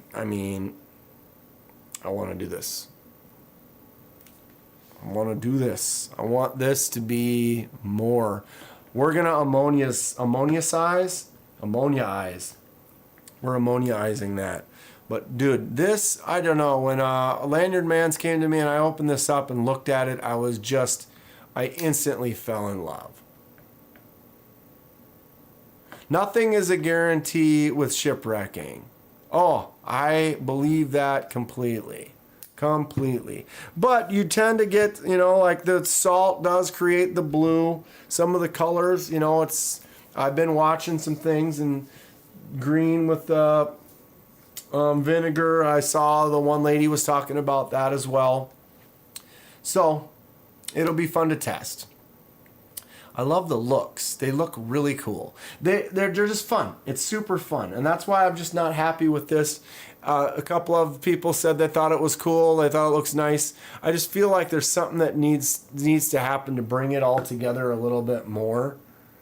And so I think what I'm going to do is I'm going to make another bed. I'm going to spritz some ammonia and vinegar on, and let her rip and see what happens and just kind of let it develop some more and have fun. Because I love it. I love it. Patina by Matthew Runfola. All right, it's 9:05. It's dinner time. Thank you all so much for hanging out. Really appreciate you. Anyone who's going to be at Blade Show, feel free to hit me up. I would consider going live and then pulling you in, and then you could run around and join in on the live a little bit or something like that. I'm gonna hit up MPG. I think she's gonna be there for one day. If you do go, hit up MPG. She's making some banana bread for everybody who's going to be down there. And I'm jealous. I'm going to have to pay her $40 to get her to just ship me some banana bread. Maybe she get copper squares like the jewelry lady does and just test that way. Bing, bing, bing, bing, bing.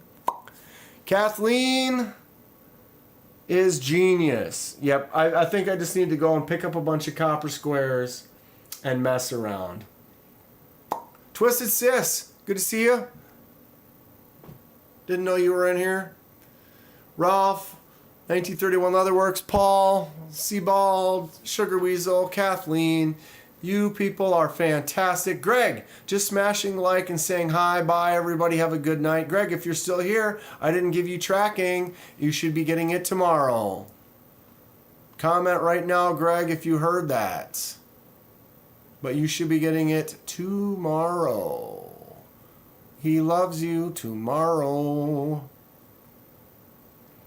The best part about knives for mods is not doing it to a $2,000 Herman. Right?